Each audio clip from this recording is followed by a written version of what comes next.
Testing, testing.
Good evening, councillors and members in the public gallery.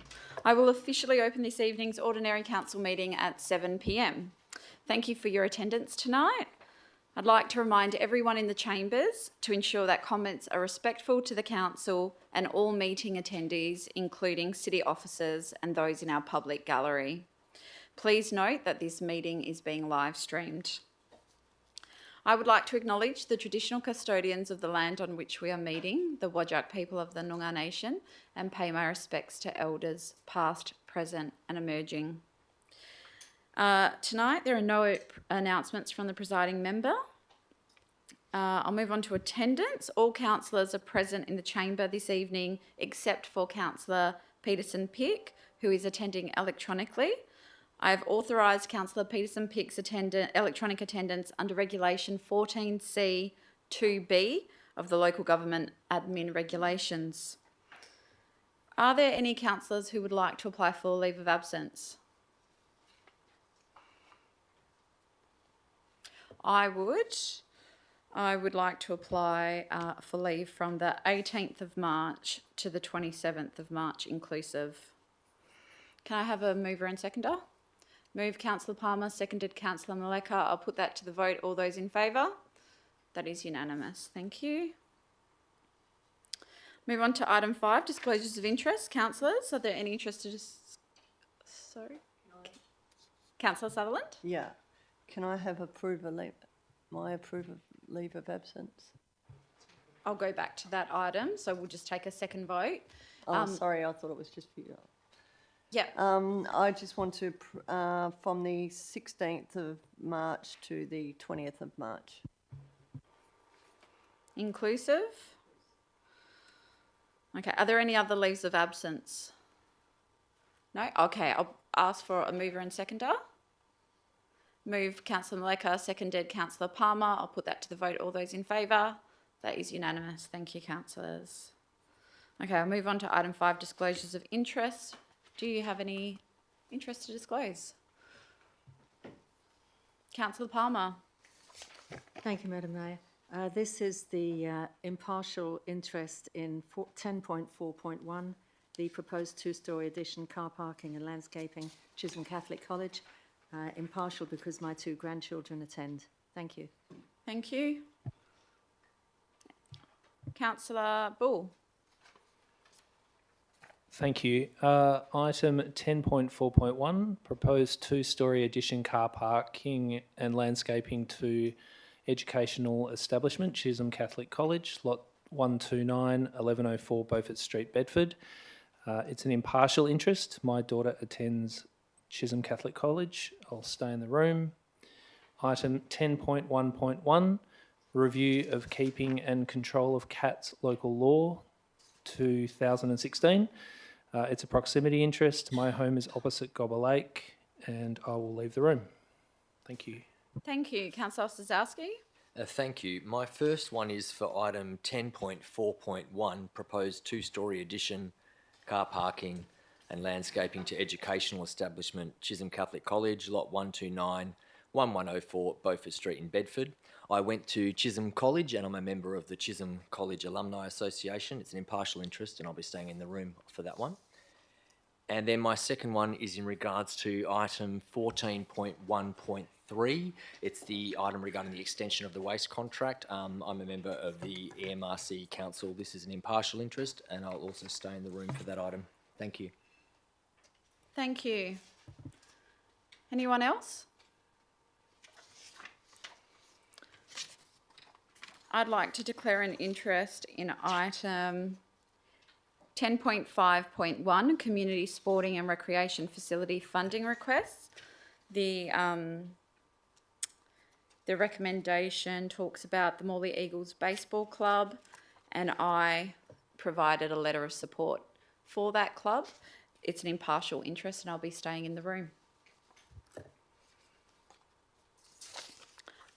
So I'll now move on to item 6, public question time. Members of the gallery, I'll first call for questions on items on this evening's agenda, and then I will open to questions on items not on the agenda. Please keep in mind that you are limited to 3 questions. So if anyone has a question on tonight's agenda, please come forward. Mr. Dyke. David Dyke, View Street, Maylands. Can somebody direct me to where the stats are kept on how many cats and foxes are trapped each month?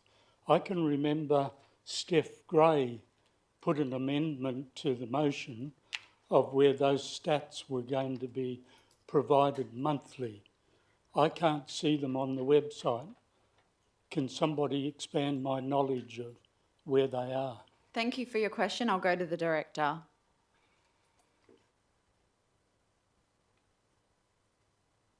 Through the chair, if you don't mind, we'll take that on notice and get back to Mr. Dyke. Thank you. Are there any other questions on this evening's agenda? Please come forward. Hello, councillors. Thank you for the opportunity. I am Dirmal Singh, a resident and ratepayer at the City of Bayswater, living at 64 Broome Avenue, Hambleton. I'm here to ask questions on the motion 11.1, proposing the council to request the CEO to consult with the members of RAC on the appropriateness of the alternate date to celebrate annual Australia Day citizenship ceremony and awards, and I have the following questions. In the media released used as the basis to propose this motion, the minister said, and I quote, "Australia Day holds great significance to the many people across Australia. Our national day provides all Australians with the opportunity to reflect, respect, and celebrate. It is the Australian government's strong expectation that councils conduct ceremonies on January 26. The Australian government implores council to have new citizens as the key focus, recognizing that many community members want to complete their journey to Australian citizenship in connection with Australia Day. In this context, I would like to know what has prompted this motion that clearly diverts the focus of the City of Bayswater from the new citizens joining the Australian community, and especially the aforementioned expectation of the Australian government to conduct ceremonies on January 26. Thank you for your question. I'll actually answer that one because it is the motion that I've put forward. So given the media release that we received from the federal government saying that they have made changes to the Australian Citizenship Ceremonies Code, so prior there wasn't any ability for consideration to be given to hold the ceremony on another date other than Australia Day. So given that change from the federal government, I thought that the proper thing to do before a decision is made by council as to whether or not we go ahead with that change is to consult with members of our Reconciliation Advisory Committee. So that's what the motion seeks to achieve, is to get feedback from that committee. Thank you. And the second question is, in the same media release allowed to the councils to, and I quote, no longer hold the citizenship ceremony on Australia Day due to higher operational cost involved in hosting ceremonies on a public holiday. And I ask, when the financial implications of the motion being carried or proposed has been assessed already as nil on page 174 of the meeting agenda, why has the motion still been added to the meeting agenda? Sorry, do you mind repeating that last bit? So, when the media release says that the councils can change the date of the Australia Day celebrations because it's costlier, or the operational cost in hosting ceremonies on Australia Day because it's a public holiday. When the meeting agenda itself says and assesses that the cost implication of having or changing the date is nil, why is the motion still been added? So I've got the media release in front of me, so I'm just trying to find which paragraph talks about the financial stuff on that media release. Do you have it? I you don't direct have the media release, but it's I'm going to quote you verbatim. Okay, I might go to the director because they wrote the report. I didn't write the report, so I'll go to the director. Thank you. Through the chair, the financial implications relate to the motion itself. It's not in relation to the dates being changed. So basically, it's nil because the costs will be incurred in terms of consulting with the Reconciliation Advisory Committee and to do a report back to council. Nothing more, nothing less at this stage. When the report comes back to council, if there is a change of date, those financial implications will be more detailed in that report. Does that answer the question for you? Thank you. And my last question would be, this motion violates goal C2, celebrate multiculturalism, by preventing the citizens' migrant community from participating in this consultative process, forming social connections with Aboriginal Australians and other constituents of the city population, because there is no way to participate. The motion only asks for consultation with the Reconciliation Advisory Committee. What steps will the city take to widely and closely engage with the migrant community, especially, and the general community in general, in this consultative process before arriving at any conclusions and reporting back to the council? Thank you for your question. I think I'll just address that by saying this is just particularly in regards to consulting with our Reconciliation Advisory Committee, and a report will come back to council in May if this gets adopted tonight. And then at that stage, I guess that will be an issue for council to consider about wider consultation. Sure. Thank you. I had, if I may just say 2 lines, I had 5 more questions, which I've already put into your emails already. I hope that you can consider them when your time permits. Thank you. Thank you for the opportunity. They were emailed to all councillors? Yep, I emailed them early in the morning, 7 o'clock today. Okay. Yeah. So anyways, thank you. Thank you. Thank you for the opportunity. Thank you for your questions. Thank you. Does anyone else have a question on an item on this evening's agenda? Please come forward. Should I actually let them know that I'm the chair? Yeah, my name's Iris Barnes. I live at 54A Salisbury Street, Bayswater.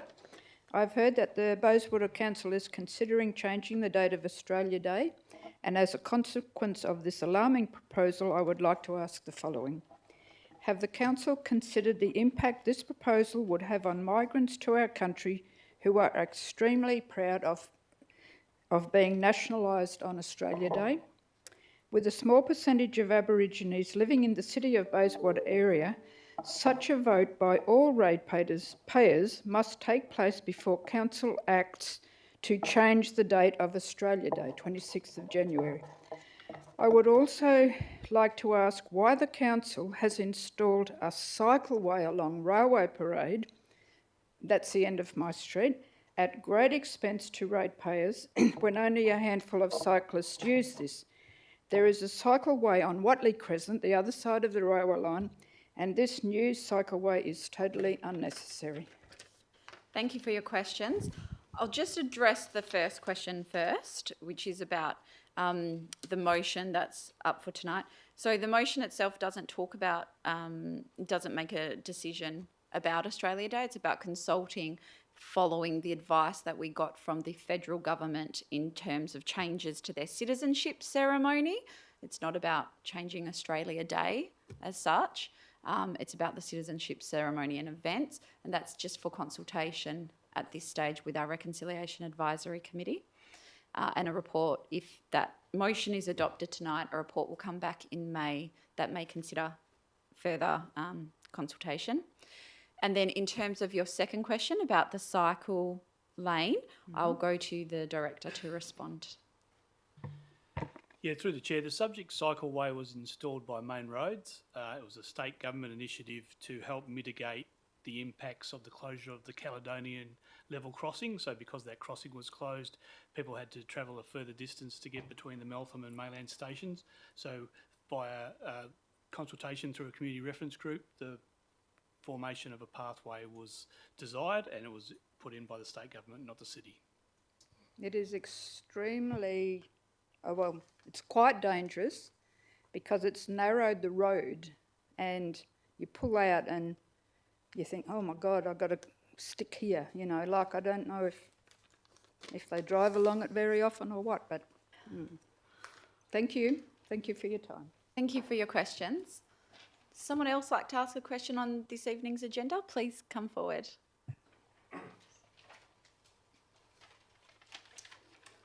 Thank you. My name is Jill Mullins. I live in Shaftesbury Avenue, Bedford. One of my questions was also to raise the question about the cyclists. I find it extremely dangerous to motorists as well. So just to put my point across there. My questions tonight are on the rezoning. I think rezoning is good for the community, and the city will have more funds to develop the community. I'd like to know, what are your plans for the next 5 years for rezoning, if any?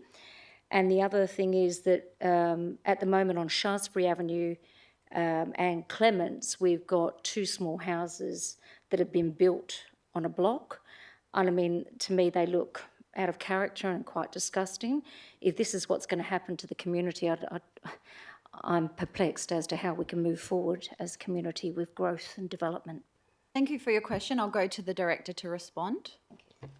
Thank you, through the chair. The city will be advertising shortly a local planning strategy, and the local planning strategy will set what will be in terms of new town planning scheme, which will look at zoning changes in certain areas. There's details of that local planning strategy which is on our website, but we can contact yourself to give you more details of that. So that will be advertised shortly. Once it's been advertised, we'll go back to council and then to the state government to decide which way to go with that strategy. And if it gets adopted, ultimately it will then inform the new town planning scheme, which will then determine new zonings. Okay. Thank you. Thank you for your question. I'm just going to go to Councillor Clark. Yes, sorry, Mayor, I've just realised belatedly I've got a conflict of interest to declare. Sure. So item 14.1.2.1 relates to the aged care asset divestment. Sorry, I'm just reading a confidential agenda, so I'll make sure I'm reading out the public version. Relates to the Aged Care Asset Divestment Committee and the item presentation. So 14.1.2.1. Yep. So it's an impartial interest. My husband's grandparents have just moved into one of the aged care facilities, or are in the process of.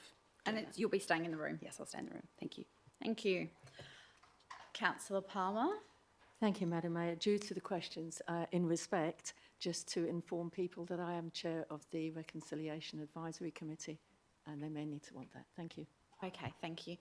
Would anyone else like to ask a question on this evening's agenda? Please come forward. My name is John Monaco. I'll firstly cover off the participatory budgeting. I want to ask some questions regarding the proposed participatory budgeting. Before I start, I'll say that I've a financial background, having worked in merchant banking in London, and my most recent role in Australia before I set up my own business was as a Chief Financial Officer of National Lifestyle, National Lifestyle Villages. I was also involved in the early stages of the circa 2018-19 participatory budgeting process. As an experienced CFO, I did not stay involved as I thought the process was ineffective and a waste of ratepayer money at a time when the City of Bayswater can least afford waste. Those funds should be left in the kitty to upgrade the city and not to be spent on ill-equipped residents to make financial and local council decisions, not to mention overpaid consultants. My question is, do you not have faith in your team, including in your CEO, to make the right decisions for the ratepayers? And secondly, if that is the case, then does that mean you are now looking to replace them with more appropriately qualified people because that is your job. Thank you for your question. Councillors have heard that and will take that into consideration this evening. Would anyone else like to ask a question?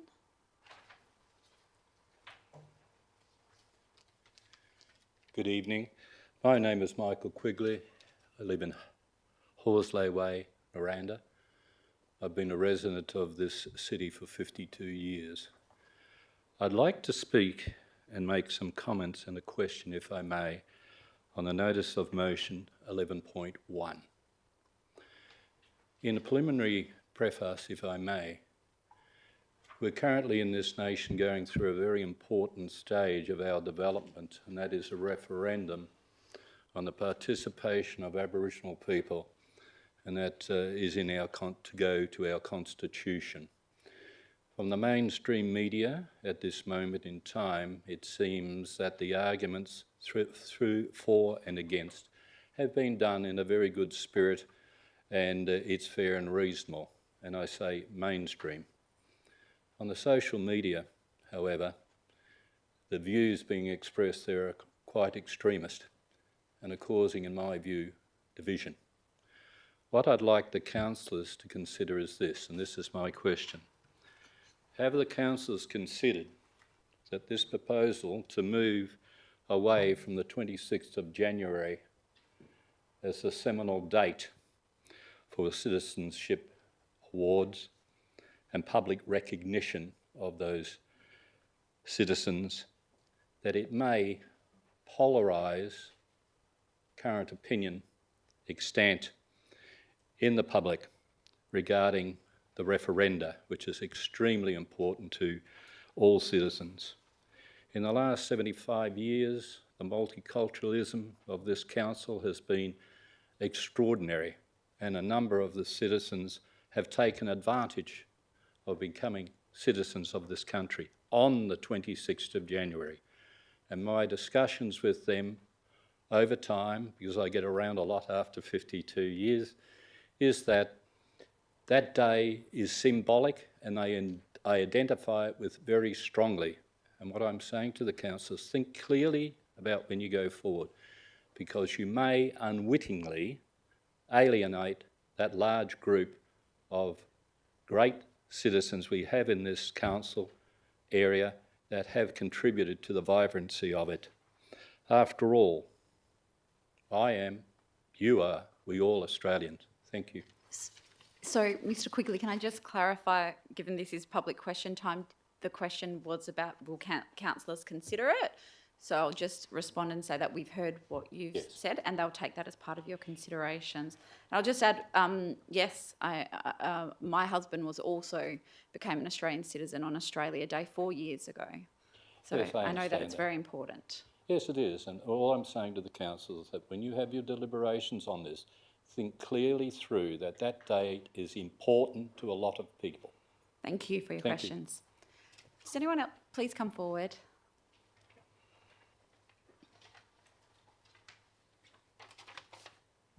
Ms Mayor, my name's Wayne Barnes. I live at 54A Salisbury Street in Bayswater. I have heard what I consider to be alarming actions the council is about to take, and as a consequence, I appreciate being able to ask the following questions. 1. Does the Mayor and all councillors believe in democracy? I can't speak on behalf of all councillors for that question, but I can say on behalf of myself, yes, I believe in democracy. You do? Yeah, you do? You do? Thank you.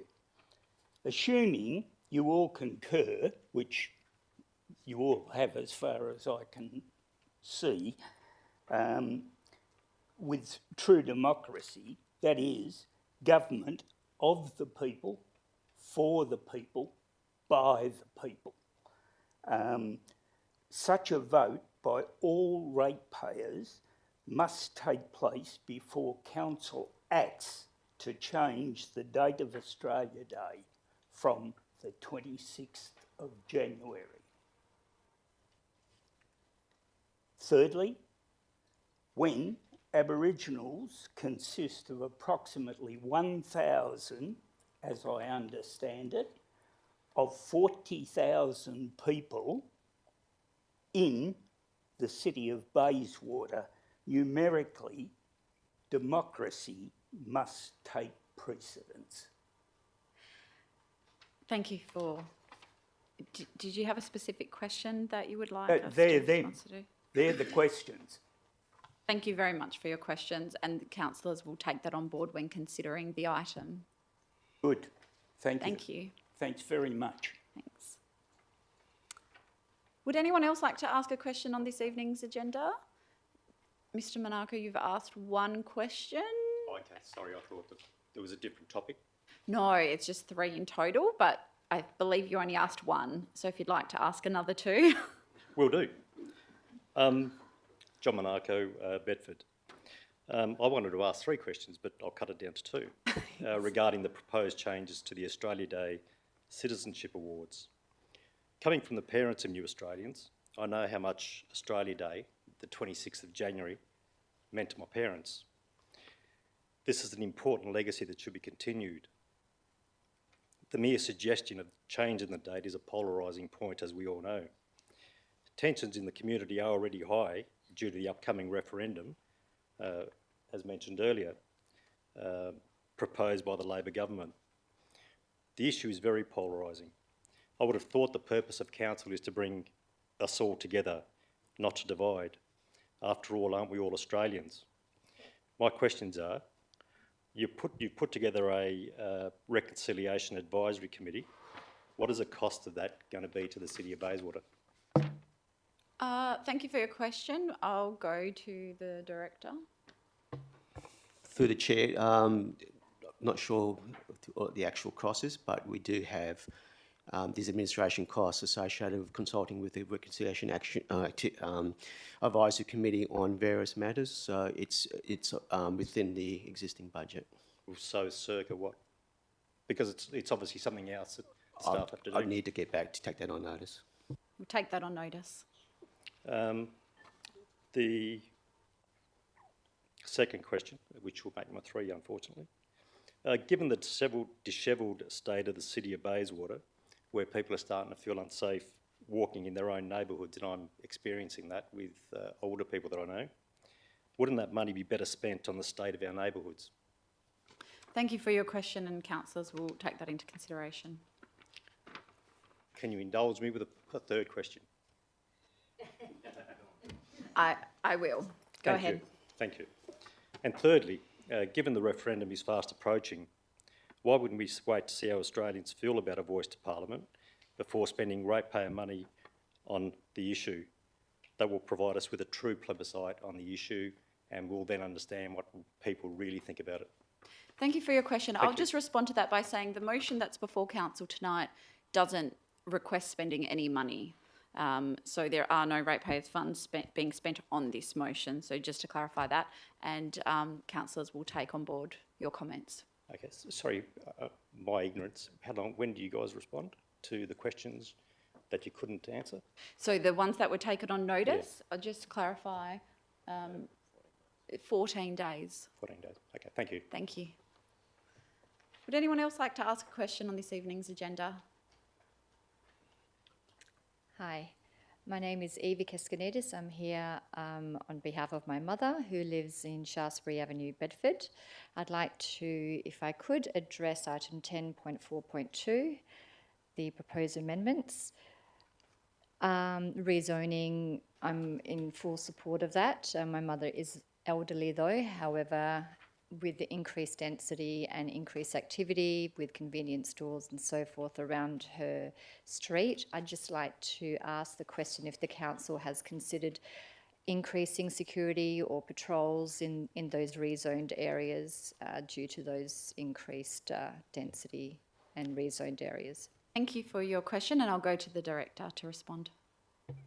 Through the Chair, we haven't done any formal actions that will be proposed at this stage. We'll review the situation and whether it becomes an issue in that area, and we can increase patrols ultimately in there and liaise with the police accordingly. But we, in practice, increased density generally does include increased surveillance of areas, which will, in theory, should reduce issues in social behaviour. But we would have to see if it becomes an issue. But from our point of view, we just need to review it at that time. Okay, thank you. Thank you. Anyone else like to ask a question on this evening's agenda? If not, does anyone have any questions on items not on this evening's agenda? If not, I'll close public question time. So we'll move on to item 7, which is confirmation of minutes. So the first one is I need to move confirmation of the minutes for the ordinary council meeting of the 6th of December 2022, incorporating the corrections as specified in the agenda. Do I have a mover and seconder? Moved by Councillor Palmer. And I'm happy to second Seconded by Councillor Ossowski. I'll now put that to the vote. All those in favour?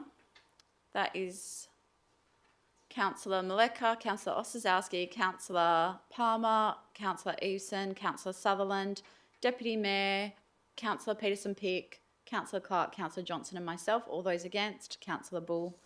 That is adopted. We'll now move to confirmation of the minutes from the Ordinary Council meeting of the 31st of January 2023, noting that the resolution for confidential item 14.1.4, request to change the name of Millerick Reserve, will now be made public as the family have been notified of the decision. Can I have a mover and seconder? Move Councillor Ossowski, seconded Deputy Mayor. Put that to the vote. All those in favour? That is unanimous. Thank you, councillors. Now move on to item 8, presentations. Petitions. Are there any petitions to table this evening, councillors? No petitions. Presentations. Do any councillors have a presentation to make this evening? Councillor Johnson. Thank you. I advise the meeting that a complaint was made to the Local Government Standards Panel in which it was alleged that I contravened Regulation 18 of Division 4 of the Local Government Model Code of Conduct Regulations 2021 when I made a comment on Facebook that was disparaging towards some members of the community.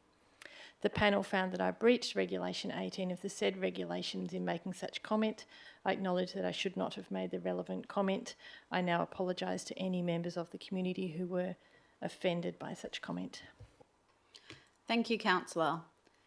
I'll now move on to deputations were heard at last week's agenda briefing forum, and there are no delegates' reports on tonight's agenda.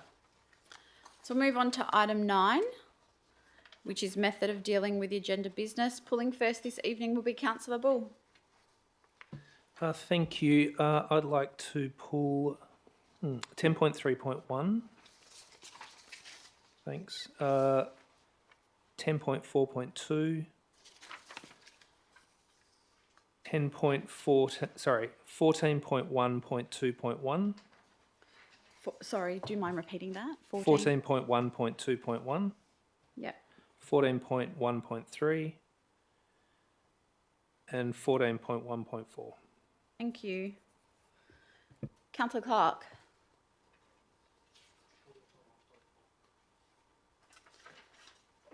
Thank you, Mayor. I would like to pull, but also pull to move and make an amendment to 10.1.1. 10. Yes. Sorry, I might double up, so I didn't miss the end of what Councillor Bull was saying there.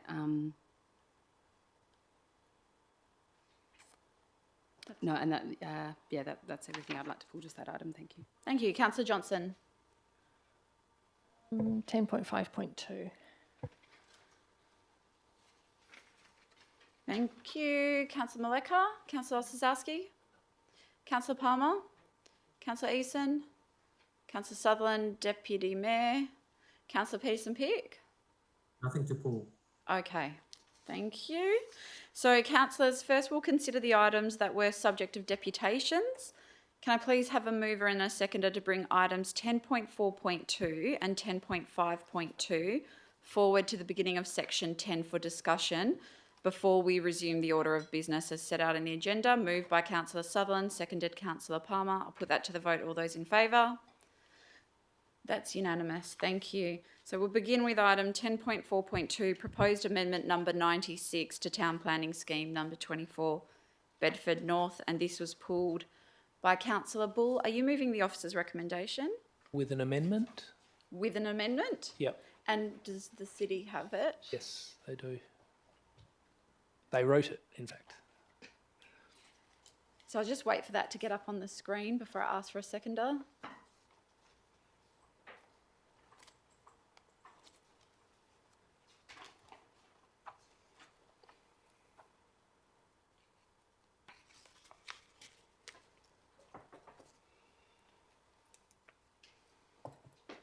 Can we make that bigger?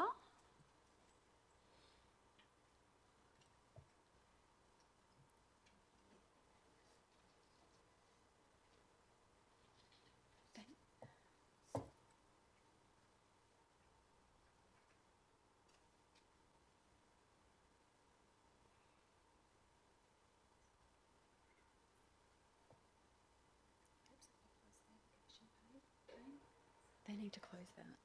Yeah. Okay, they did. They did. They did.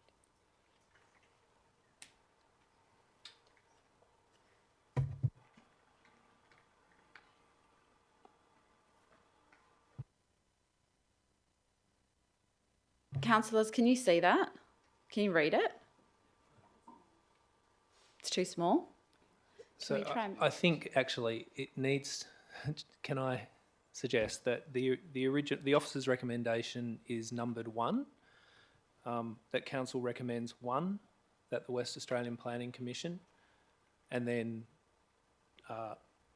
1, 2, 3, 4, and the officer's recommendation becomes A, B, C, and D, and then 2. Yeah, that council recommends 1. Yep, and then 1, 2, 3, 4 becomes A, B, C, D.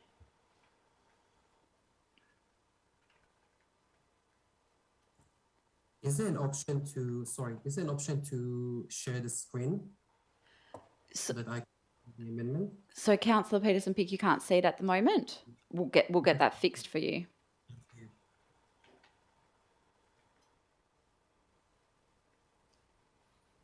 And then, and then 2. Yeah.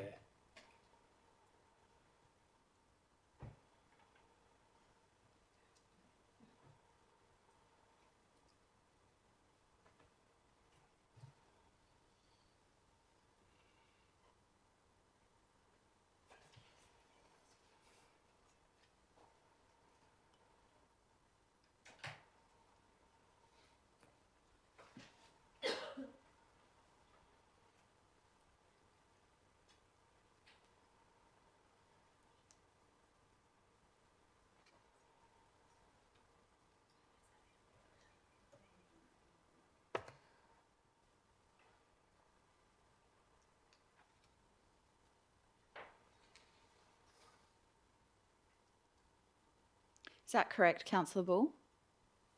I suspect, so I'll just wait for the whole. Okay, council recommends. Can we shift the word recommends in the first line to the start of paragraph 1? Yeah. Everything else look correct to you? And then at the end of the sentence in subparagraph 1D, that full stop being amended to be a semicolon and the word and. Yeah. Yep. That's correct? Yep. Councillors, I hope you can all read that. Do I have a seconder? Councillor Clark? Councillor Bull, go ahead. Thank you. Firstly, I'd just like to thank all the community members who have taken a particular interest in this matter. I really appreciate them taking the time to get in contact with me and all of us councillors as well and share their views on this. The officer's recommendation in most part, I think, strikes a good balance between seeking to get density in the area, but also in a way that is relatively modest. We've seen some significantly larger structure plans in other areas of our district, and so this, I think, on the whole, does achieve a good balance. I have sympathy for people who are concerned about higher density around parks in this particular area because it is so suburban, and there has been a certain amount of feedback around locals' concerns in protecting or having sympathy towards the character of the area. I think there is a balance that we can achieve by upzoning the public open space precinct, but seeking to keep it at 2 stories, so 2-storey apartments. There are a number of examples of 2-storey apartments through the district, which has the benefit of increasing density, which is what we need, but in a way that ensures that the height and scale is maintained in neighbourhoods. For this reason, I encourage councillors to support what's on the table. Thank you. Councillor Clark. Thank you, Mayor. I'd first of all like to thank all of the community members of Bedford, those who turned out tonight and those who have provided feedback to the consultations, which has been quite extensive. So one of the things I did a while back was actually do some advocacy behind the scenes and suggest to the then CEO that there be more consultation in this space. There were a number of people in Bedford contacting me directly saying we care deeply about how this process happens, and we want it to be really respectful of what the character of Bedford is. And what I find really fascinating, because we've done this in Meltham and we've done this in Bayswater, it was, some variations on a theme of these sorts of processes, but Bedford has its own unique character. And when you walk down those streets and you door knock those houses, the development has occurred in very different ways, often on one level rather than 2 or 3 levels, often on subdivided blocks going back in 2s and 3s, and everyone loves it. That is what a lot of people there want, and they want that character to be maintained. I think the balance that is struck here, and particularly with the amendment to number 2 about 2 stories around public open space, is that the goal of it, and I think we will see this over the coming years, is there will be more development along that main corridor of Walter Road. And less so as you sort of come back off that street. But what will then come with some more density along that main road is all the shops and cafes and restaurants and the vibrancy, the activation, the buzz that a lot of people, when you read all of the comments in the attachment here, which are publicly available and absolutely fascinating, that is what people want. They want to be able to walk down to their local cafe in the morning for brunch. They want to be able to go to a local bar. They want to go shopping, They want it to be activated with no empty shops, no graffiti, no shopping trolleys. They want to see their local council, paint the front facades if the business owner won't do it. And they want, to see the nice, flowers and things and the activation that we do, and we do so well. So I think I've read many of the emails, all the emails that people have sent me, and I take that on board, and I take the extensive consultation on board, which I thank the city for, because I think they've actually gone above and beyond on this one in terms of the consultation and advocacy. But I think we have struck the right balance in this process, and we'll start to see this area sort of re-energise itself a bit, and hopefully as well we can work quite collaboratively with the City of Stirling, noting that sometimes when there's things on a boundary, it sort of gets lost between the cracks there between councils. So I hope that everyone supports this, and I look forward to seeing some vibrancy come back to some of those areas along Walter Road, and more than happy to keep chatting to people in Bedford about how this changes the area. Thank you. Deputy Mayor. Just a couple of questions, if I may. Go ahead.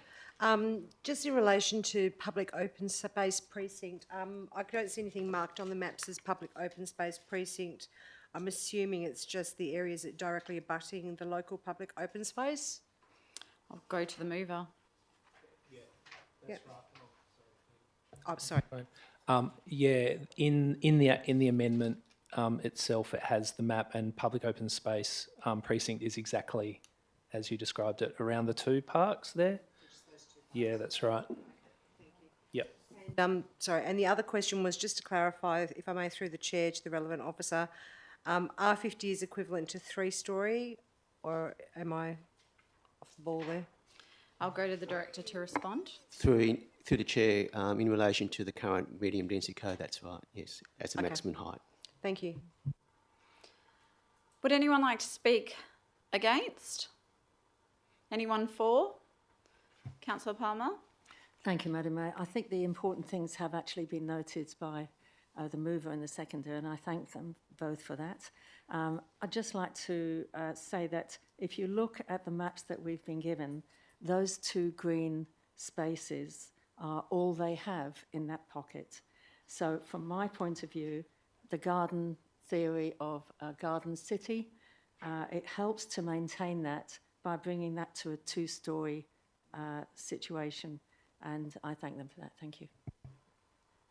Thank you. Anyone against? Deputy Mayor? I'm just going to foreshadow the officer's recommendation. I'm not ready to speak on the item. Okay. Anyone against? Anyone for? Councillor Sutherland? I just want to just say some general things about this. Look, I think it's great that something's finally been done in this area. Realistically, it's so close to Perth, we have to have some higher density living there. It would have been great to have this done a few years ago with the Stirling when they started, but obviously we weren't ready then. So I think it's good to start now. I just want to make some comments on Walter Road and Grand Prom. They need much love and much work done.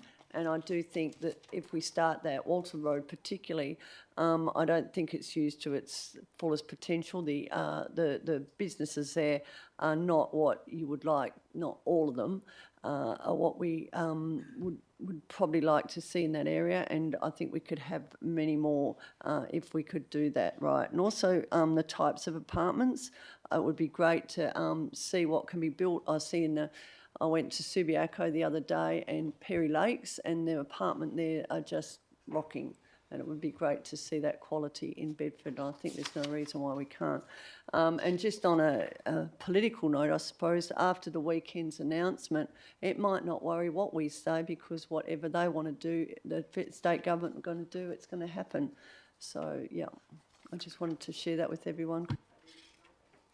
Thank you. Anyone speaking for? Councillor Johnson. Thank you.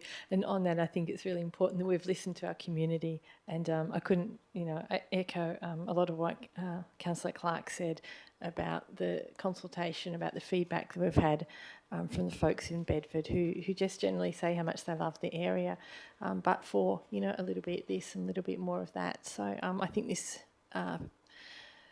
is a really good balance, actually, to achieve all of those outcomes, and very nice for us to be able to listen to our community and make these decisions rather than have another agency do it for us. Thank you.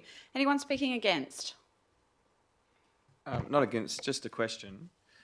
Has the city fully reviewed the planning policy that was handed out last week by the state? I'm just interested in regards to, is there any overlap or anything that needs to be considered for this planning change with what was announced last week? I'll go to the director to respond. Through the chair, we haven't done a detailed assessment in terms of, we have reviewed it in terms of the implications. There's a few changes that we have looked at, and in terms of the medium density codes. One of the key issue is in terms of planning policies. Now, certain aspects of the new medium density codes would, if there is variations to those aspects, it would require the approval of that policy by the Western Australian Planning Commission, which previously may not have had. For example, heights would, in this case, would need to go to the WA Planning Commission for decision to vary the maximum height of 3 stories to 2 stories. Sorry, just to follow up. So I'm reading this as maximum height of 2 stories. Is there a, I mean, that just says 2 stories. How tall is a story? Can it be a maximum height, or are we just, I'm not clear, that's all.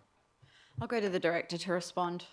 Through the chair, the medium density codes do specify stories, and then there's building heights as in meterage. But they do make reference to stories, which is in this case in our 53 stories. So we'll have to see what the meterage is for 2 stories. I think it's about 7 metres or so, but it does make reference to stories. Sorry, I just have a follow-up question just to make sure I understood that correctly, your responses to that. So did you say that even if this got adopted, that buildings that have a maximum height of 2 stories, if council adopted that this evening, the WAPC would have to approve that change to an R50 zoning? Is that correct?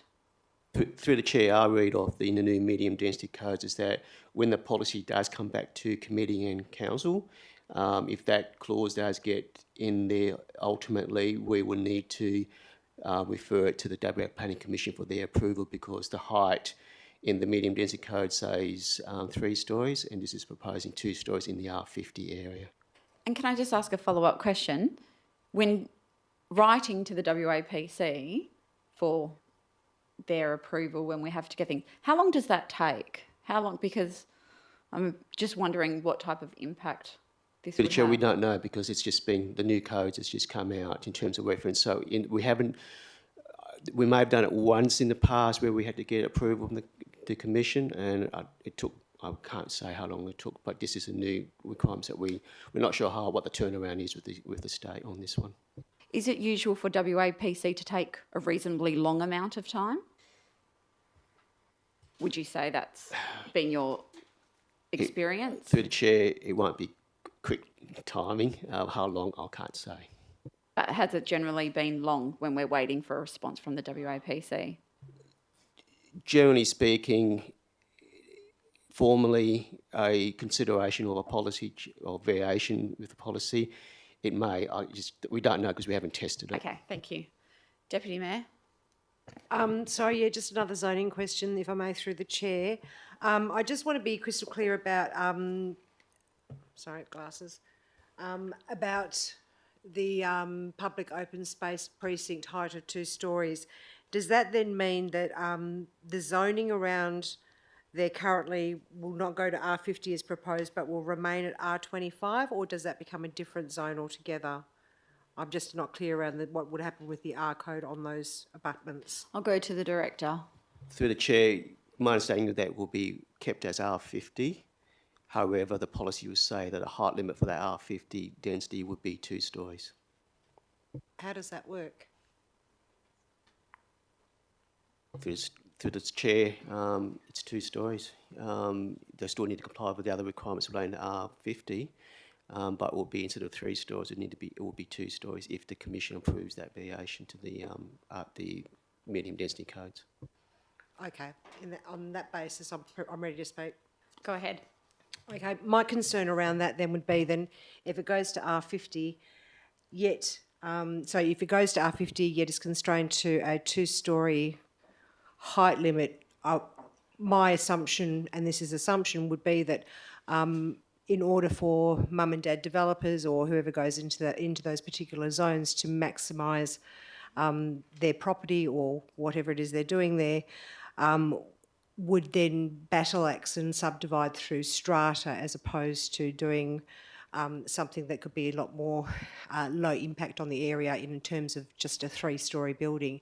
That's not to say that they may not also do that with a 3-storey as well.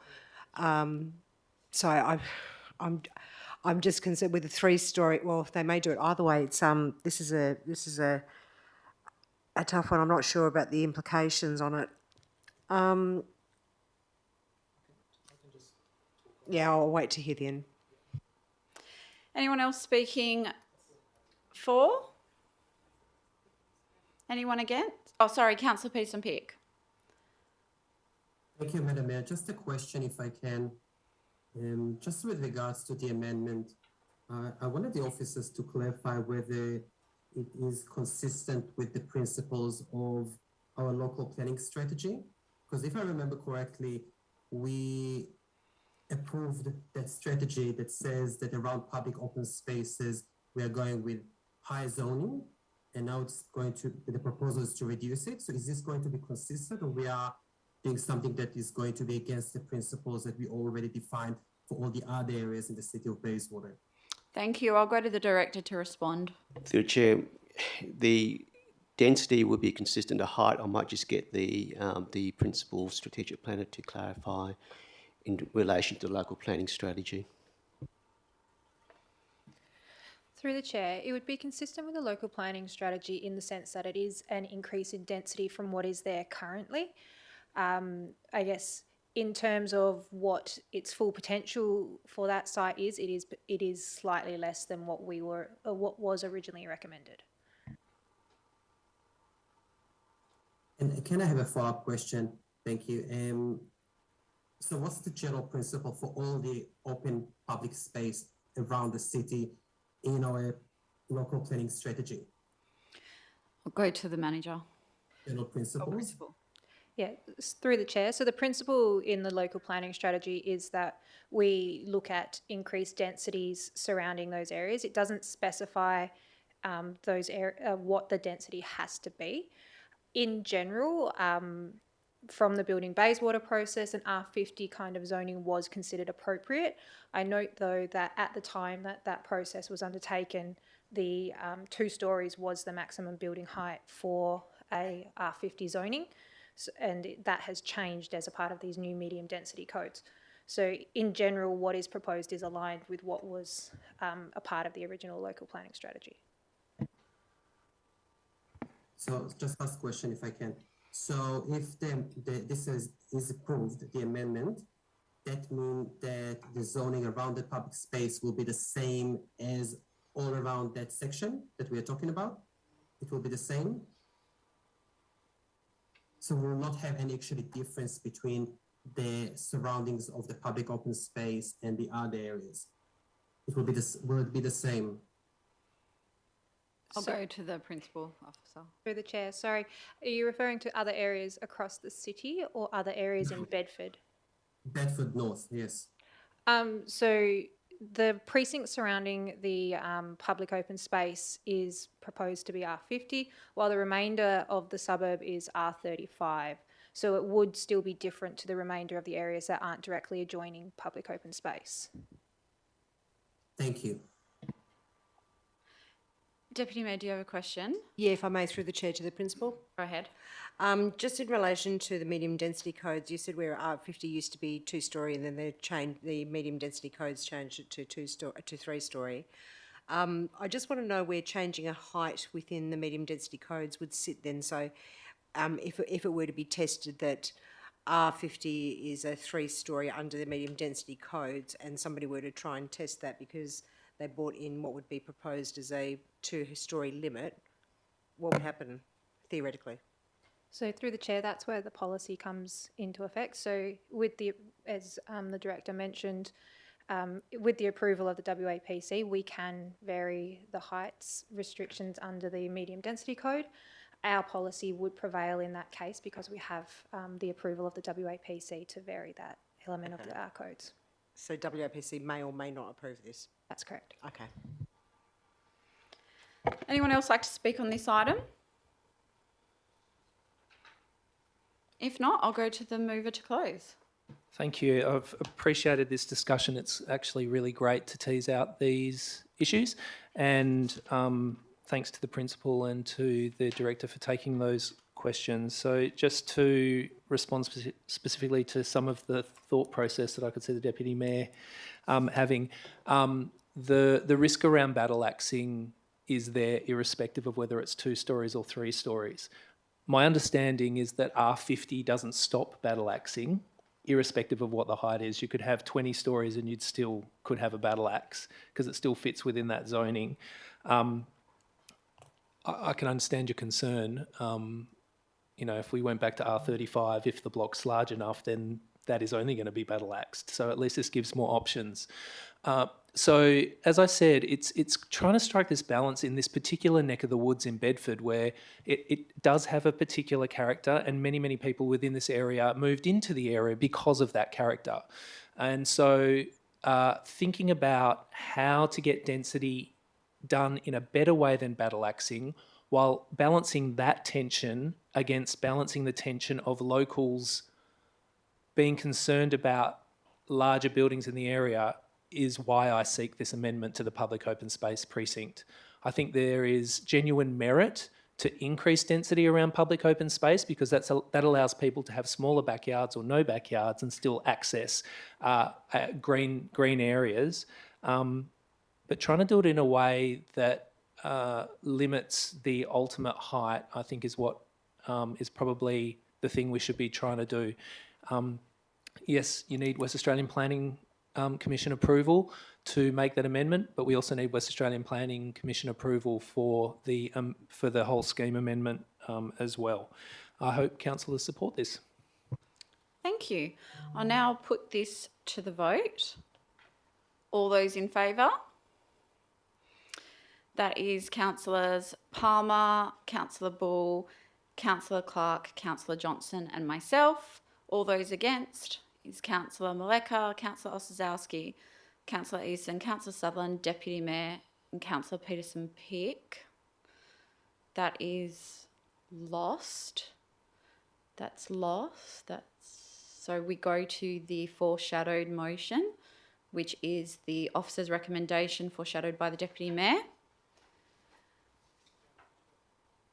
Do I have a seconder? Councillor Ossowski. Deputy Mayor doesn't wish to speak. Councillor Ossowski. Anyone wish to speak against? Councillor. Not against. I probably just want to flag if this substantive procedural motion for a deferral, if this substantive is lost. Can I foreshadow a procedural? Yeah.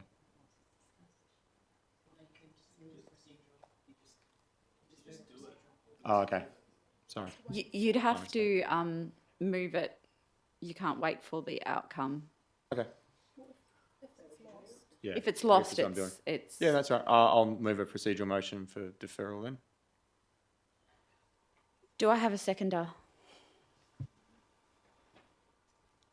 Councillor Sutherland. Councillor Easton, you can talk to your procedural motion. Thank you. Yeah, look, I've just got concerns in regards to, I guess, the recent announcements from the state. So the state policy that hasn't been completely digested by the city. So it was only last week. We've had a memo or two memos that are from that policy. But definitely in the director's words, he mentioned that deep dive hasn't been done as yet. So I'm a little bit concerned that we're making decisions or potentially making a decision that we can't undo or will cause more rework later. So I think for matters of, I guess, having the time to understand that, and I can definitely see tonight in the chamber, there is some I guess division on understanding or thoughts on how to proceed with Bedford North. So I think that would give time to duly understand those concerns. Sorry, I may have missed it. When are you referring? Which date are you referring this to? To the next OCM. So I think it would be sufficient for 1 month. So the next OCM so that would be the March OCM. Yeah, the date would be. Okay. 28th of March. Okay. All right. I will now put the procedural motion to refer this item to the March OCM to the vote. All those in favour? That is Councillor Maleka, Councillor Ossowski, Councillor Eason, Councillor Sutherland and myself. All those against? Councillor Palmer, Deputy Mayor, Councillor Peterson-Pick, Councillor Bull, Councillor Clark, Councillor Johnson. Your motion is lost. We now go back to the substantive motion. The mover doesn't wish to speak. Does the seconder has not wished to speak? Is anyone against? Anyone wish to speak for? If not, I'll Councillor Clark. Just in case anyone around this table is thinking of voting against this, I just want to emphasise the long process that this has gone through and the way that it has had community consultation. Yes, there might be some state planning things that are changing around us. That is always the case. We are always changing, working in a changing regulatory environment, whether that be from federal or state government. I think it's really important that we actually get this done and get this done tonight, so that the community can actually have some certainty about what this looks like. I'm not sure, if it's not passed. I mean, I have to rack my brains to see what happens, whether the whole thing just lapses. I think that would be a complete disaster if that is the case. So please, councillors, do not let that happen, because that is years' worth of work. And hundreds of public submissions that people have made in good faith for us to sit around this table and make a good planning decision tonight. Thank you. Anyone wish to speak against? Anyone for? If not, I'll go to the mover to close. Thank you, and thank you, Councillor Clark, for that. I'm exactly right on that. It has been a very long process with lots of community feedback and engagement on it. I was at the McGowan announcement the other day, and it was started with this government supports infill. And it was also made abundantly clear that the only control local governments will have in this process is through our planning schemes, our local planning strategies. That is where we need to focus on. We need to get it right, and in my view, 3-storey is entirely appropriate within metres of Walter Road, which is a main arterial road. Both of these parks are located, both of the public open spaces are within the same block. So I hope councillors do support this and give some assurity to the residents of Bedford that we are moving forward. Thank you. I'll put this to the vote. All those in favour? That is Councillor Maleka, Councillor Ossowski, Councillor Palmer, Councillor Sutherland, Deputy Mayor, Councillor Peterson-Pick, Councillor Bull, Councillor Clark, Councillor Johnson and myself. All those against, Councillor Eveson. That is adopted. Thank you, councillors. So if anyone in the gallery was here for the Bedford North item, that's been approved as per the officer's recommendation. Okay, we'll now move on to the next item, which was subject to a deputation, which is 10.5.2, RA Cook Reserve Lighting Upgrade Funding Model. Councillor Johnson, you pulled this one. Are you moving the officer's recommendation? Yes. Is there a seconder? Councillor Clark, Councillor Johnson. Thank you. Okay, I just want to comment really on the deputation that we heard on this item last week. About the fundraising efforts that the Morley Bulldogs Junior Football Club did to raise something like, thousands of dollars towards their contribution for this, and how tough it is for a junior football club with, without bar revenues to do that, and how it was their major fundraising effort for 3 years. And even though they didn't necessarily reach their fundraising target, I'm really pleased that we'll be able to go ahead with a project that's so important to them. Thank you. Councillor Clark. Just to say, Mayor, these sorts of initiatives are exactly what councils should be doing. Community groups are doing their best, coming up with what they want in their spaces, how they use them, and we need to facilitate that. We need to encourage it, not get in the way, not worry about the sense and minute detail. So again, those around this table that might be thinking about the budget and thinking about constraints and things, these are exactly the sorts of things that we should be funding in the community. I'd hate to see something like this not get off the ground, or be subject to sort of penny pinching in that sense. So I think it's really important that we support our local community groups, our local clubs. They do so much work, and often it's work done at 11 o'clock at night by volunteers that are on the committee. So I'd like to thank all the effort that has gone into this, and also some of the other items that we have in this agenda that are for community groups and clubs. Thank you. Councillor Sutherland. Yeah, I too want to echo the same the same. I think it's really good sometimes to listen to these deputations just to realise what the community does and how much time and effort they put into it, and also the sense of achievement they get and ownership, I suppose, of that local area. It's quite timely that this came about straight after we talked about Bedford North. So I think it's important because R.A.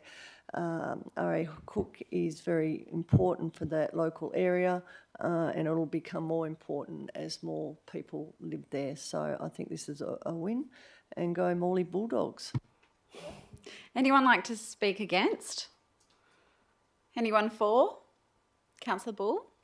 I'll be very brief, and all the comments are really salient. I want to pay tribute particularly to the deputy, the former president. I know he personally has put a lot of effort in to pushing this particular cause.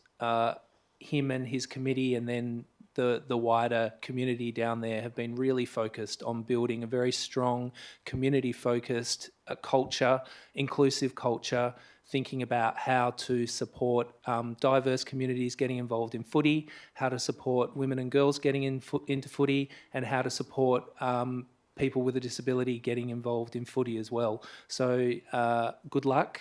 Really rapt that we have the opportunity to support this, and I hope councillors do. Thank you. Would anyone like to speak against? Anyone for?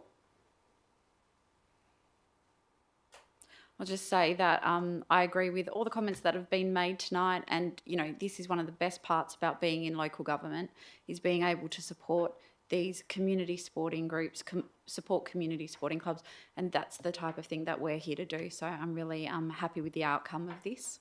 I'll go the mover to close. Put it straight to the vote. All those in favour? That is unanimous. Thank you. So they're all the items that were subject to a deputation, and we'll now move on to the remaining items that have been pulled by councillors. And the next one is 10.1.1, review of keeping and control of cats local law 2016. Councillor Clark, you've pulled this item, and I believe you're moving an amended? Yes. Yep, and we just wait for Councillor Bull to leave. Sent that through, albeit belatedly. My apologies to the Mayor, the CEO, the governance email and the CHD email. So I'll just ask the minute taker to put it on the screen so that all councillors can read it. Just check the CHD email. I can forward it to the another email if governance that helps. email. Is there another? Apologies. I can read it out. It's very short. It's okay. Is it in addition to the officer's so we'll get the officer's recommendation, and it's an additional limb? Additional 2 limbs. So it's adding a 4 and a 5. So we'll just get the officer's recommendation up on the screen.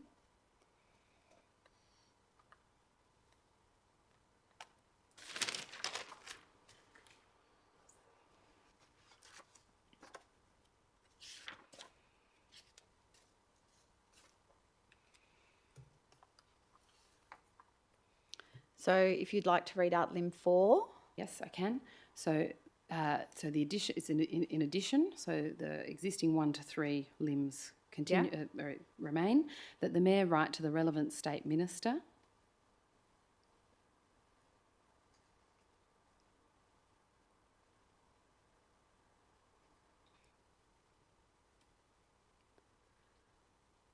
Advocating for an urgent review and amendment of the Cat Act.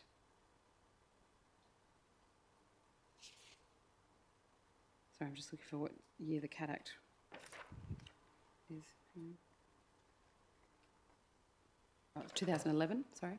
Cat Act 2011, comma, to better protect native wildlife.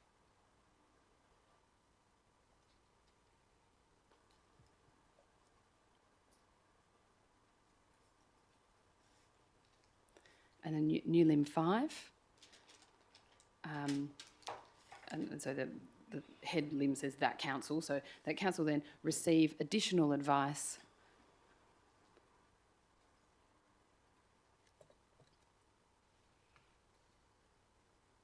about further actions that the city can take to protect native wildlife.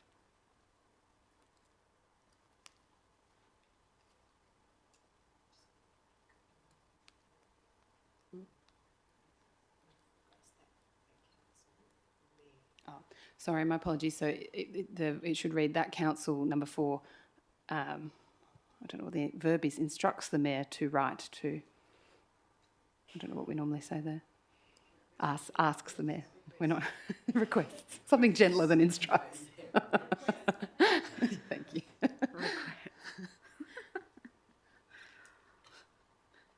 Forgive me. I'm averaging 4 hours a night sleep at the moment. So. Is that all correct now? No, it's just request for the right to, not to, Yeah, so request the Mayor to write to the relevant State Minister advocating for an urgent review and amendment of the CAT Act 2011 to better protect native wildlife, and that Council receives additional advice about further actions the City can take to protect native wildlife. Yes, thank you, Mayor. Okay, so I'll just see if there's a seconder. Deputy Councillor Johnson. Councillor Johnson, go ahead. So, Councillor Clark, please speak. Thank you, and thank you, councillors and staff. I think part of this process, I'll start by saying I know there's a number of members of the community who have gotten in touch with probably quite a few of us, but have definitely got in touch with me, expressing their frustration about this process, that what they would like to see is native wildlife better protected in the environment and in the district, and that this process ends up being incredibly intricate, incredibly detailed, rather opaque, because much of what is in here has been confidential. Some is now not confidential. You know, if you're confused, you're okay being confused because it is quite intricate, detailed, delegated legislation, and the committee process is obviously quite detailed as well. So I understand the frustration that some people have experienced. They've just sort of said to me, look, you know, can we just get on with what the outcome should be here? And I hear that loud and clear. You know, and you know, happy to sort of say that I've also had a representation from Dave Kelly as the member for Bassendean saying, you know, can we just protect the environment here? So it's in lots of different quarters in our community in terms of environmentalists and activists. What I'm seeking to do here is obviously we've going through this process. We're on the journey with the committee, and we are putting this amended local law out for consultation again. So what I would say to those activists in the community is please have your voice heard and come back to the city and make your stance known to all councillors and to the city during those March and April consultations, and then we'll come back to us in May. I think that's really important, and I think that's something that we need to do, and we will obviously listen to that feedback and that consultation as part of our processes. But I think part of the crux of the problem here that a number of different councils in WA are grappling with is the scope of the Act. What does the Act allow us to do as a council? Right, and you know, you can have 10 lawyers in a room and come up with 10 different answers. So I know that the non-lawyers in the room roll their eyes, and that's fair enough. At the end of the day, we have a community that desperately wants better protection of the environment. So I would like us as a council, as a city, to advocate to state government to amend this Act to make it very clear that you know, things like clause 2.2 in our proposed law would fall within the scope and would be fine. And then the LIM 5 is about additional advice. So we arguably sort of, yes, we're on the journey and we're sort of towards the end of this process, I think, but you know, we have got some time before May this year to get some further advice, whether that be strategic advice, legal advice, environmental advice. You know, that's obviously a matter for councillors based on what we kind of want, and also the CEO and the experts within our city. But what are the further actions that we can actually take, either in this space or more broadly as well, to reach that environmental outcome that we're trying to seek? So happy to hear debate on it, and yeah, everyone can be, it's quite normal to be confused by delegated legislation and these sorts of committee processes. I think they can be really confusing. Thank you. Councillor Johnson. Oh no, it's okay, I've recorded you as being the seconder. So, Just an amendment that was said by the mover, which was on point 5, and it was that council receives additional advice. It's at the above. I couldn't see it. It's at the top. Okay. Yeah. Well, I'm happy. Okay. Go ahead, Councillor Johnson. Thank you. I mean, yes, I guess what to be clear about it for the record is the reason that this our local law is coming back to us is because the Joint Standing Committee, which is a committee of State Parliament, has said to us that we can't ask that cats be controlled in public, kept under effective control in public places, and that's something that we've heard that other local governments have tried to achieve, and it's a bit strange because in the Cat Act 2011 it does say that we have the powers to specify places where cats are prohibited, which we have done so in this in our local law, and that part of the local law has been accepted by the Joint Standing Committee. We've now got 42 areas that are specifically natural areas that are specifically listed, and I'm wondering with the movers' consent if I could add another one, if I could seek an additional amendment, please, to add an additional area that. Oh, sorry, I'm just seeking advice about the seconder moving an amendment.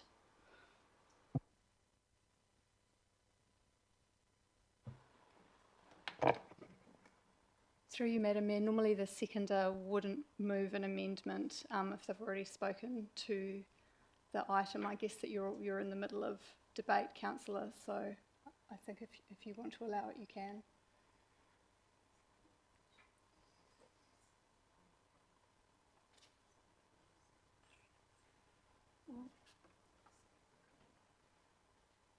Yeah, I think you can allow it. So the advice is I can allow it, but I guess it'll be up to the mover to accept the amendment, which will form part of the substantive motion. Could you please read out the amendment? Has it been provided to the city?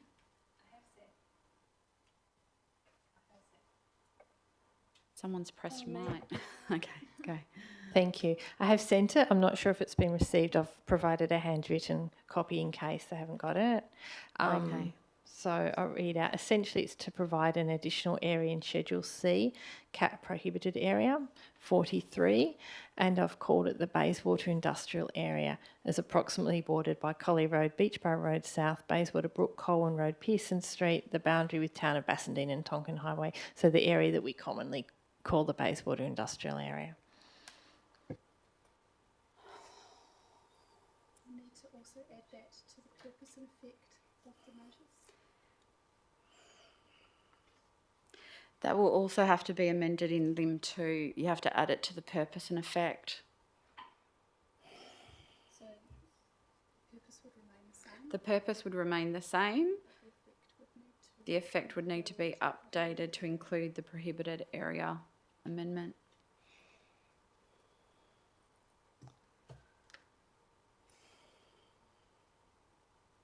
While that's been done, can I ask a quick question? Yes. Would that result then, would that have to be re-advertised, or it doesn't have to be re-advertised? I'll go to the governance manager.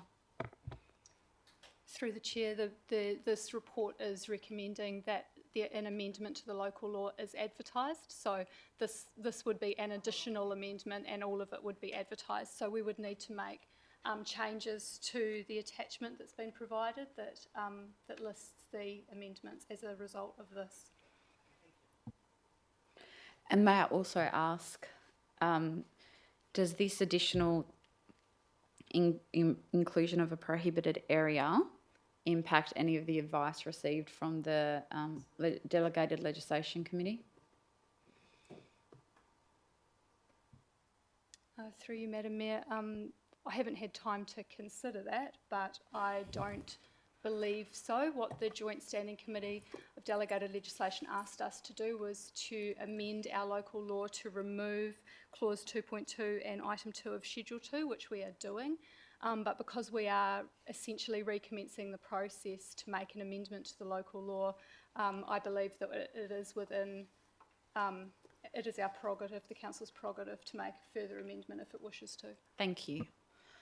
Okay, so just confirming with Councillor Johnson that the wording as per the screen is correct. Yes, that's correct. Okay, great. And that's been accepted by the mover. So would anyone like to speak against this? Anyone for?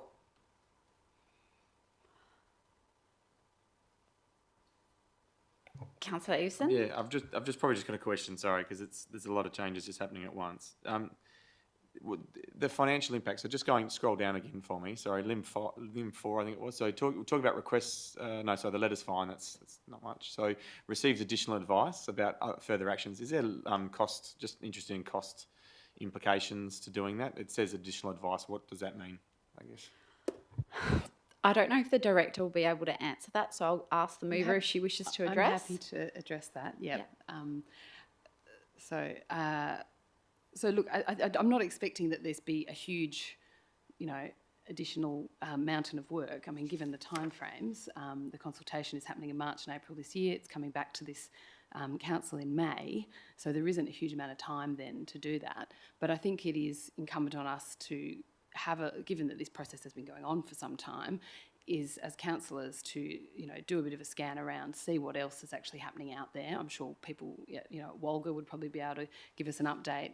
Local councils close to us will probably give us an update on what they've done. Since we first did this, I fear that things may have already moved on in other councils as well, right? And they've gone and done other things that wasn't in our original papers when we did a comparison of all the other councils. So it's that sort of thing. And then conscious that obviously there was a number of things that were confidential, that there may be further questions that councillors would have in this process.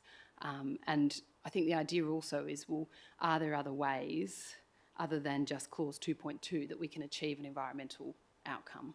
So you sort of, look for a way around this problem whilst we're still waiting for state legislation to be amended. So my question was around cost, but there's not really an indication of what the cost is, just that we're going to ask people. All right. Councillor, I'm not going to debate you backwards and forwards like that. It's usually through the chair.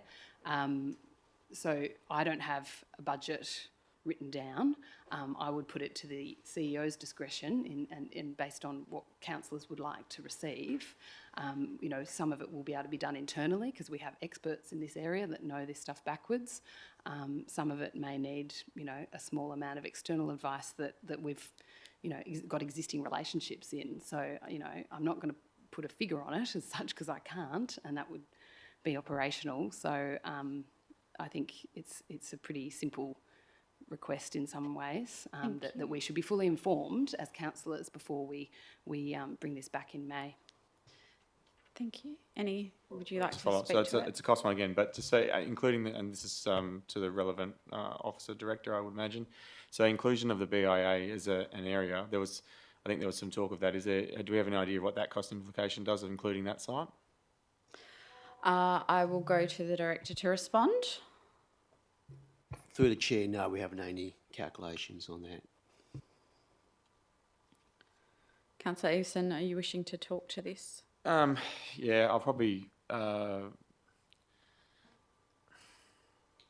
foreshadow the officer's recommendation, but not including. Yeah, can I just foreshadow the officer's recommendation, but with some amendments? Can I do that? Sure. Yes, you Yeah. can. Yeah. Okay. Thanks. Would anyone else like to speak on this item? I'll just say briefly that ideally it would be great to have amendments in advance so that we can consider any operational or financial implications. However, after listening to the mover's explanation of the limb that's included, I'm quite comfortable that there's not going to be, that this can be achieved without any costs incurred. So on that basis, I'll be supporting what's on the table. I'll go to the mover to close. Thank you, Mayor, and thank you, councillors. I think part of this is the advocacy piece of getting the state government to change this, and then it is a way of is not just fixed for the City of Bayswater, it's actually fixed for all the other councils that were affected. So when we first had these papers before us, you know, the city very diligently went through all the councils and where they were all up to and how they'd all sort of done it slightly differently to try and achieve that same objective. And some had been successful and some hadn't, and you know, it all gets a bit messy in the end. So I think the key is the advocacy piece, and I really encourage people to support the amendments. Thank you. Thank you. I'll now put this to the vote. All those in favour? Oh, sorry. I'm going to start that again because this has to be voted separately. So I'm going to vote on, we're looking at Lim 1 first. Sorry, Mayor, can I just ask procedurally, how does that work with then it being foreshadowed? There was a foreshadowed, amended version of this, if we're doing each So limb separately. I'm going to put Lim 1 first. Then I have to read out Lim 2. There's no vote required on Lim 2. It just needs to be read out. And then I'll put Lim 3, 4 and 5 to the vote. Yes, but do you see my point? Councillor Eveson made a foreshadowed motion of 1, 2 and 3, but with an amendment. So 1 and 2 will end up passing. Is that how it would work? Yes, if that passes. Yeah. Okay, except how does that then work when we don't know what his amendments are? I'll go to the governance manager. So you'll still have the opportunity to vote on any amendments that Councillor Eveson puts forward in that second part. So the first part of the motion is to approve that the city's going to amend the local laws. So Councillor Eveson has foreshadowed the officer recommendation, which still includes that. So any amendments that Councillor Eveson is planning would have to be to part 3. So if parts 3, 4 and 5 are not passed, then Councillor Eveson has foreshadowed that second part would be the part that he would be amending. So I'm comfortable with that, thank you. So I'm going to put Lim 1 to the vote first. So I'll read out Lim 1, that Council 1 resolves to amend the City's Keeping and Control of Cats Local Law 2022 to include the changes requested by the Joint Standing Committee on Delegated Legislation. All those in favour? That is unanimous, thank you. So Lim 2. So sorry, I've just realised, Madam Mayor, you can't read out Lim 2 until you know whether the council has approved Lims 3, 4 and 5. My apologies, I can see now what Councillor Clark is saying, so you'll need the second part to be put first. Okay, so we're now going to vote on Lims 3, 4 and 5. I'll just put them on the screen, ask the minute taker to get that on the screen.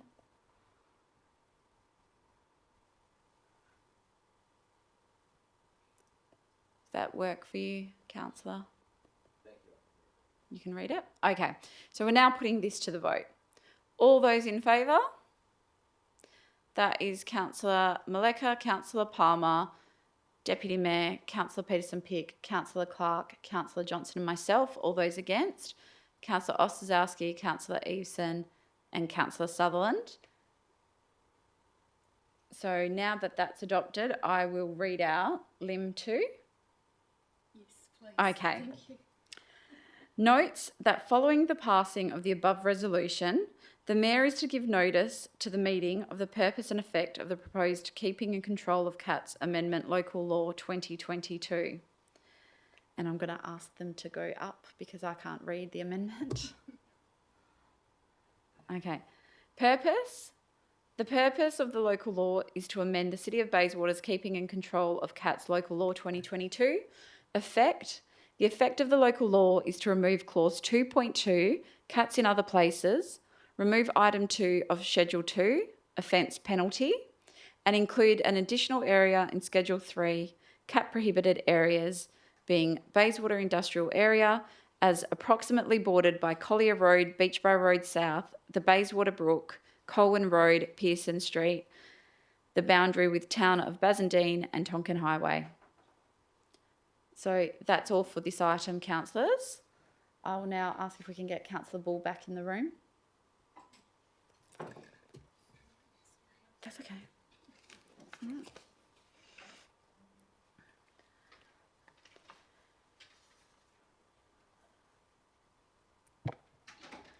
Councillor Bull, for your information, that item was adopted with some amendments.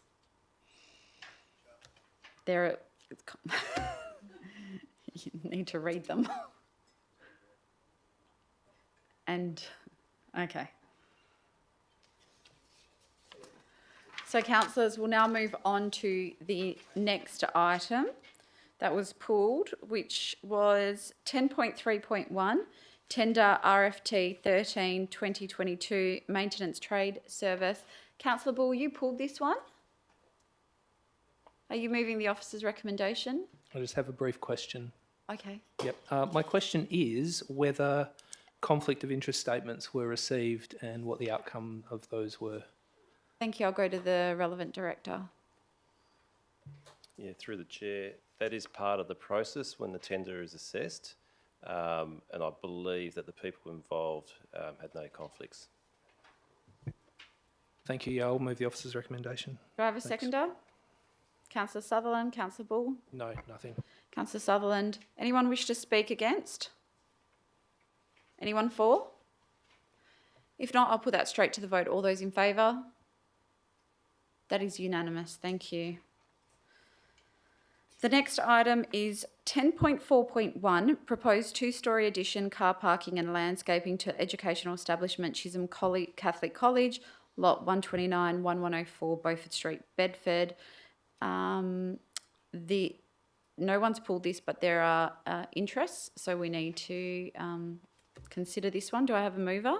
Councillor Sutherland, seconded Councillor Eveson. Councillor Sutherland, you wish to speak to it? Councillor Eveson?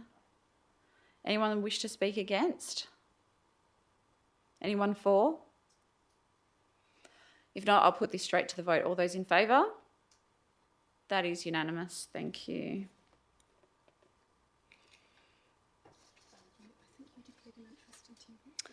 And councillors, I've declared an interest in item 10.5.1, community sporting and recreation facility funding requests. I'm happy to move that item. Do I have a seconder? Councillor Sutherland. I just want to say that I'm really happy to be supporting these clubs. Again, it's what we should be doing as local government. Councillor Sutherland. Would anyone like to speak against? Anyone for? If not, I'll put it straight to the vote. All those in favour? That is unanimous. Thank you. Okay, so we'll now move to adopt the remaining items in section 10 en bloc. Do I have a mover? Councillor Palmer, seconded. Councillor Maleka, put that to the vote. All those in favour?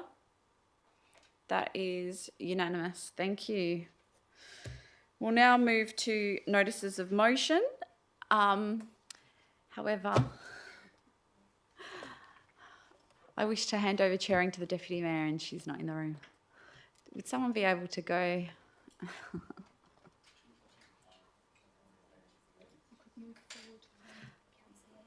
I'll just take a moment.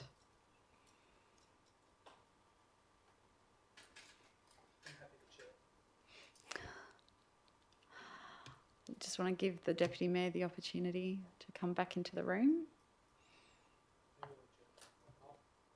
I'll move to adjourn for 5 minutes. Do I have a seconder? Councillor Maleka. Put that to the vote. All those in favour? That is Councillor Maleka, Councillor Eason, Councillor Sutherland, Councillor Bull and myself. All those against? Is Councillor Clark, Councillor Johnson and Councillor Peterson-Pick. We will adjourn for 5 minutes. Thank you.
Thank you, councillors. We'll now resume the meeting.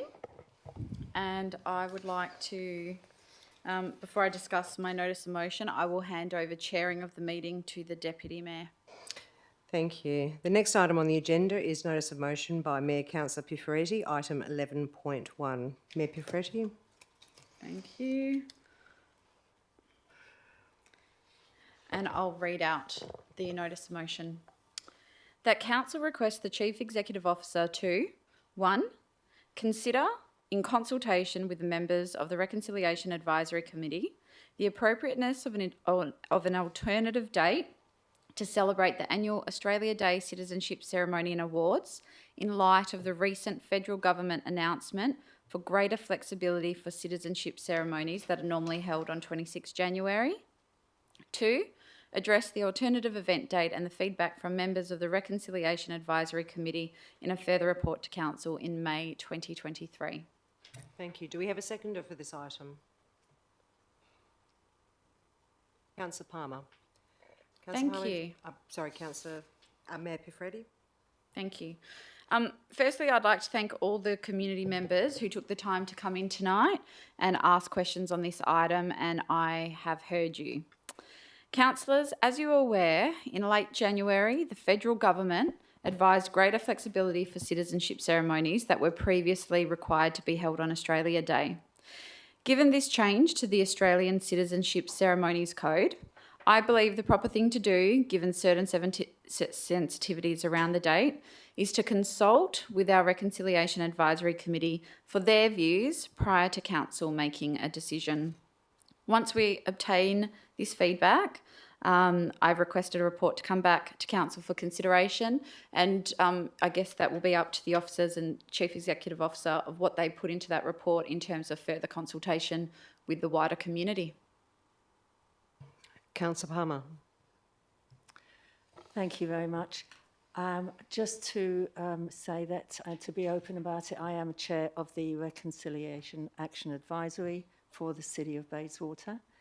And also to say that we did put up an actual notice of motion 2 or 3 years ago in respect of our Indigenous respect towards the nation and the city's population.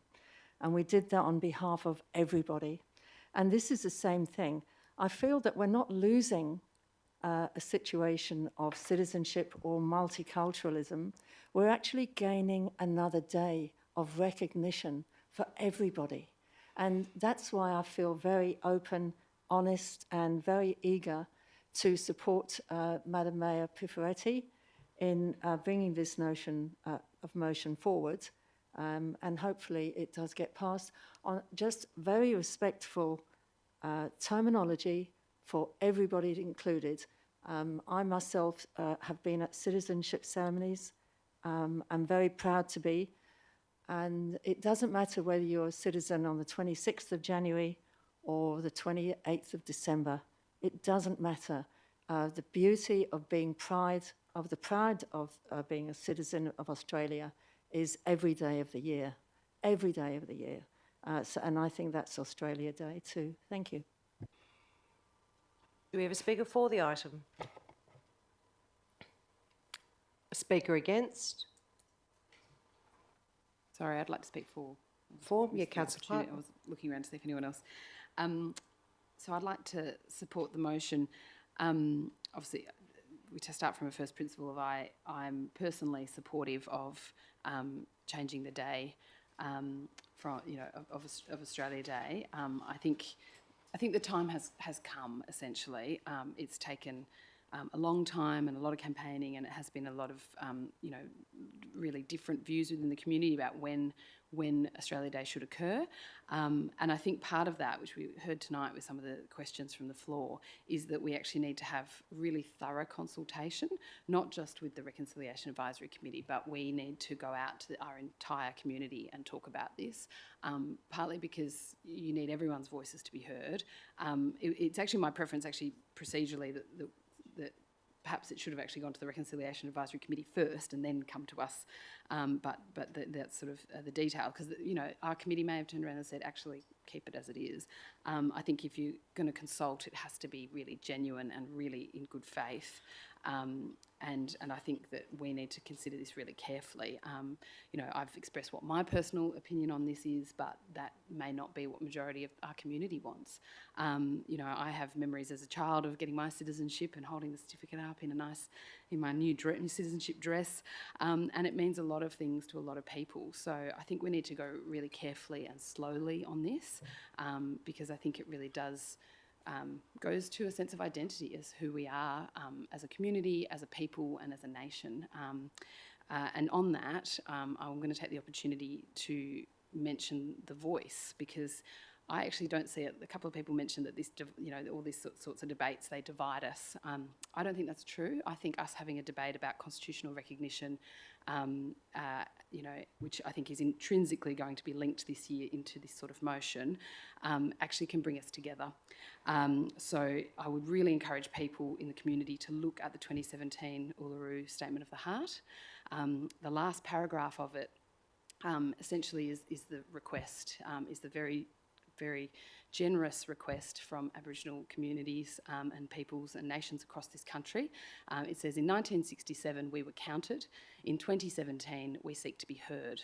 We leave base camp and start our trek across this vast country. We invite you to walk with us in a movement of the Australian people for a better future. So it is an invitation. It's an invitation to take a walk and have a conversation with Aboriginal people in Australia, or Aboriginal and Torres Strait Islander people in Australia. And I think we should take them up on that offer in good faith.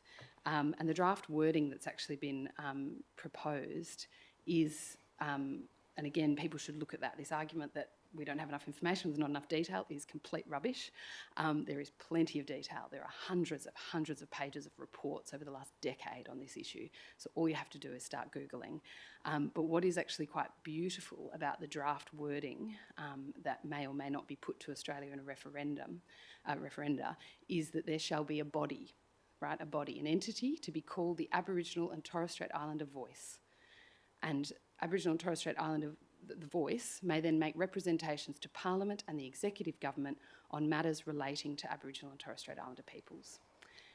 So at the end of the day, it is about acknowledgement and recognition, and it's about consultation. It's about being heard and being listened to, which has not always happened in the past in this country. And very clearly, the wording says that the Parliament shall, subject to this Constitution, have power to make laws with respect to the composition, functions, powers and procedures of the Voice. So it is not a veto, it is not a third chamber. It is, quite simply, all that Aboriginal people in Australia are asking the rest of us is a right to be heard, a right to be, an opportunity to be listened to on the matters that affect them. So I really hope that people engage in this debate. I think it's a debate that can bring us together rather than divide us. Thank you. Do we have any speakers against?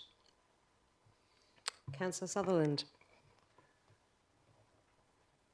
Yeah, I just want to make some comments on that. Now, I do realise it is to go to consultation to the Reconciliation Advisory Committee. I'm like Councillor Clark. I think it should have gone first and then come back. It's sort of doing double dipping, but anyway, it is what it is. So this motion requests the CEO to obtain an opinion of the Reconciliation Advisory Committee on the appropriateness of an alternative to celebrate. I think that should be hold the annual Australian Day Citizenship Ceremony as an alternative date is now allowed by the Federal Labor Government. The previous government informed councillors if they failed to have citizenship ceremonies on Australia Day, then the minister would revoke the right of that council to conduct citizenship ceremonies generally. Firstly, I have a problem with the federal government allowing councils to decide this when it is a federal government issue. To me, it's apparent that part 2 of the motion, which reads, address the alternative event date and feedback from members of the Reconciliation Advisory Committee in a further report to Council in May 2023, confirms that discussions have already occurred and this issue, and what happens now is a formality. We've already, the committee's already lobbied for an achieved change of name for the barbecue held on Australia Day to from the Australian Day celebrations to community barbecue breakfast. So that's already occurring. My issue, I get all what everyone said, but I don't mean to give a history lesson tonight. Well, actually I do. I'm going to, because I'm a history and geography teacher, economics teacher, so I will. The reason why the main citizenship ceremonies are held on Australia Day is because it was the 26th of January 1949, the Australian Nationality and Citizenship Act of 1948 came into force. And this act created Australian citizenships and the conditions by which it could be acquired. The main provision of the Act was that all Australian-born and other British subjects residents in Australia for 5 years prior to January 26, 1949 were automatically Australian citizens. So in other words, before that date, we were all British citizens, whether we liked it or not. And that date, we brought everyone together, including Australian Aboriginals. They were all Australians, everybody was. And in closing, I too would like probably more consultation to with the wider community. I don't know if we could have a plebiscite during the election time, put another little slip in people's letterboxes, or we could wait till the voice referendum was over and wait and see what that outcome is. Because I'm not going to go through all that now, but as Councillor Clark says, this is going to be a massive change to our constitution, and people are going to have different strong opinions. It's not going to be one of those things that I agree or I disagree. Some people get really hot under the collar either way, so we do need to have proper consultation. Thanks. Do we have a speaker for? Councillor Johnson. Thank you. We have the opportunity to hold our citizenship ceremonies on a day between the 23rd and the 29th of January. We've been invited to have that conversation. We have a reconciliation advisory committee that's been long-standing. It's not being formed for this discussion. It's absolutely appropriate that that conversation is held with those people. So very much in support of this motion. Thank you. Are there any speakers against? Any speakers for? If there's no one else to add anything, I'll just make a few comments. My husband's family, my father, my grandparents, they all became citizens, and I know that they were just happy to become citizens, and the day, the ceremony itself was what was important, not the date. But I do also recognise that the date is very important to some new immigrants as well. I will be supporting what's on the table, because I do think it is important that the first step is to consult with our Reconciliation Advisory Committee. But as others have also said, it is important to also consider other views in the community as well. So with that, I'll go back to the mover to close. Thank you. So just in response to some of the comments that were made, I agree with both Councillor Clark and Councillor Sutherland that this will probably be a long process, and it's really important to consult also with the wider community. The reason why I put this motion forward to go first to the Reconciliation Advisory Committee is because, just contrary to what Councillor Sutherland said, I haven't been part of any conversations already. I think it would be wrong to second guess the outcome of the consultation with the committee. So I think we need to go to them first, because if it comes back, for instance, in our own Reconciliation Advisory Committee suggests that it's not appropriate to change, then we don't have to, it may come back that we may not need to consider it any further. But I think if we are genuine about reconciliation, given the changes at the federal government level, given, the sensitivities and the debate within the community, I think the right thing to do is to actually go to them and seek their advice and their feedback first before anything else, before any other decisions are made by this council. And that's all this motion seeks to do at this time, is to consult with our committee. Thank you. I'll now put the item to the vote. All those in favour is Mayor Piferetti, Councillor Ellie Peterson-Pick, Councillor Palmer, myself, Councillor Bull, Councillor Clark and Councillor Johnson. Those against, Councillor Maleka, Councillor Ostaszowski, Councillor Eveson and Councillor Sutherland. That is, motion is carried. And I'll now hand back to Madam Mayor. Thank you.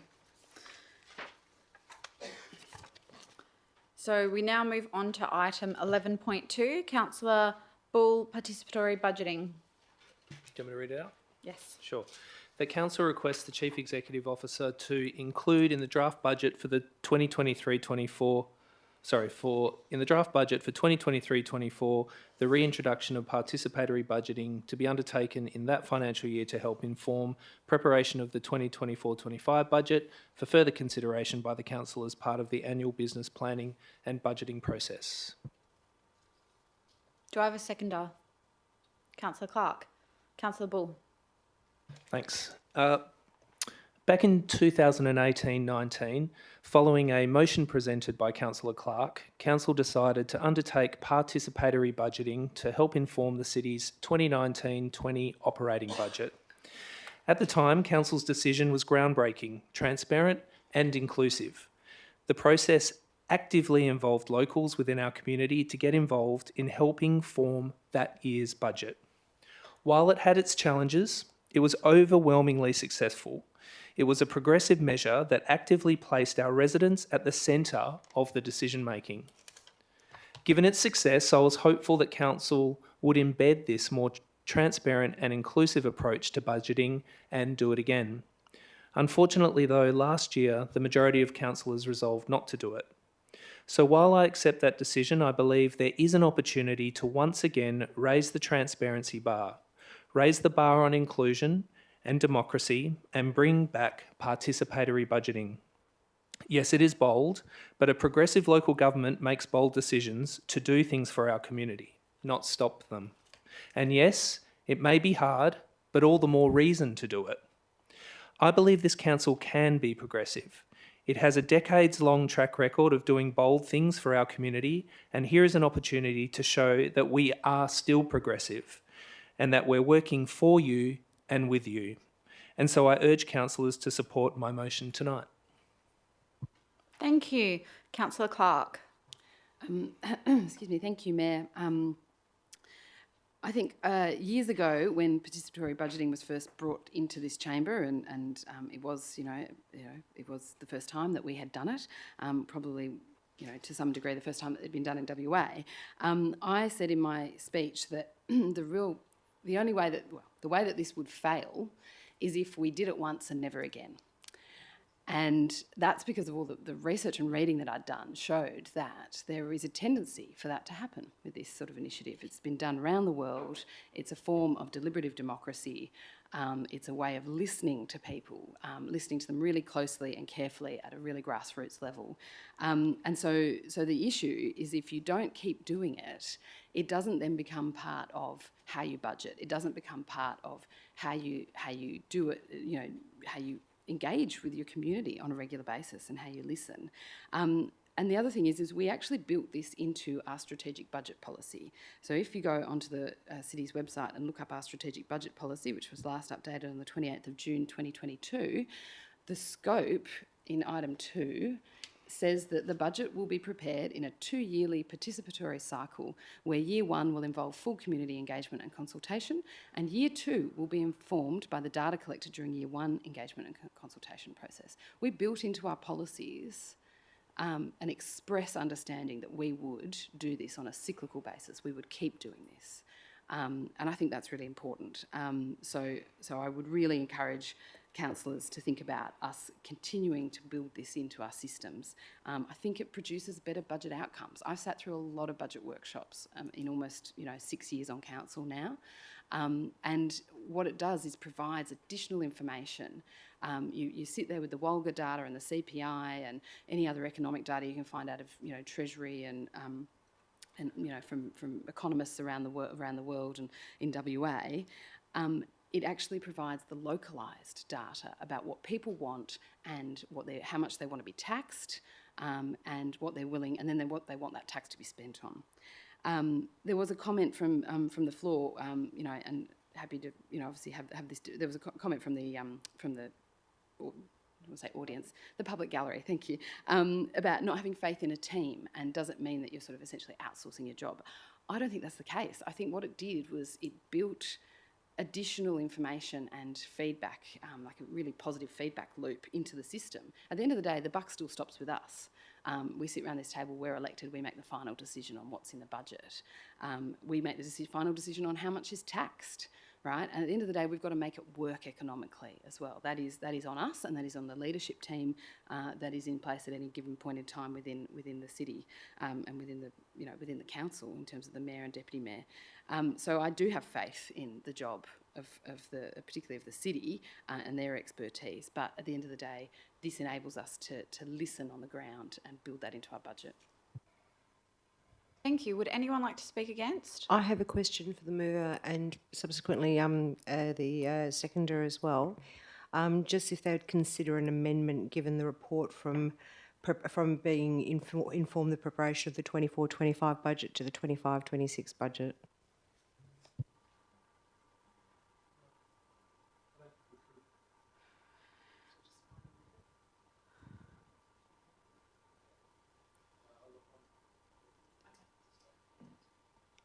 So we can't amend a notice of motion, no.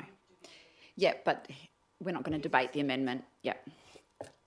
Do you, I have a speaker against? Do I have a speaker for? Oh, sorry, against Deputy Mayor? Yeah, and look, I never ever thought I'd speak against participatory budgeting. I've been involved in some really good, robust participatory budgeting processes with other councils. But what concerns me with this is just what the report says itself, and also the information we know about council. We don't have a long-term financial plan. Our new finance director is not starting for another couple of months. In the officers' comments here, we have that the first line of officers' comment, based on the process used previously, the lead times required for development of the city's annual budget, the reintroduction of participatory budgeting in the 23-24 budget to help inform preparation for the 24-25 budget is not achievable. And it goes on to say that if the current agreed approach for participatory budgeting was reintroduced in the 23-24 budget, the result could be used to influence the 25-26 annual budget. We're waiting on service plans, and the report also addresses that, with the service plans and associated information being developed for discussion with council on the 14th of March. So, and we could use the review of that information to discuss the approach and options to do participatory budgeting at that point, or request the CEO to prepare a report for consideration by council at that point. That it's just got me concerned in terms of the deliverables of it.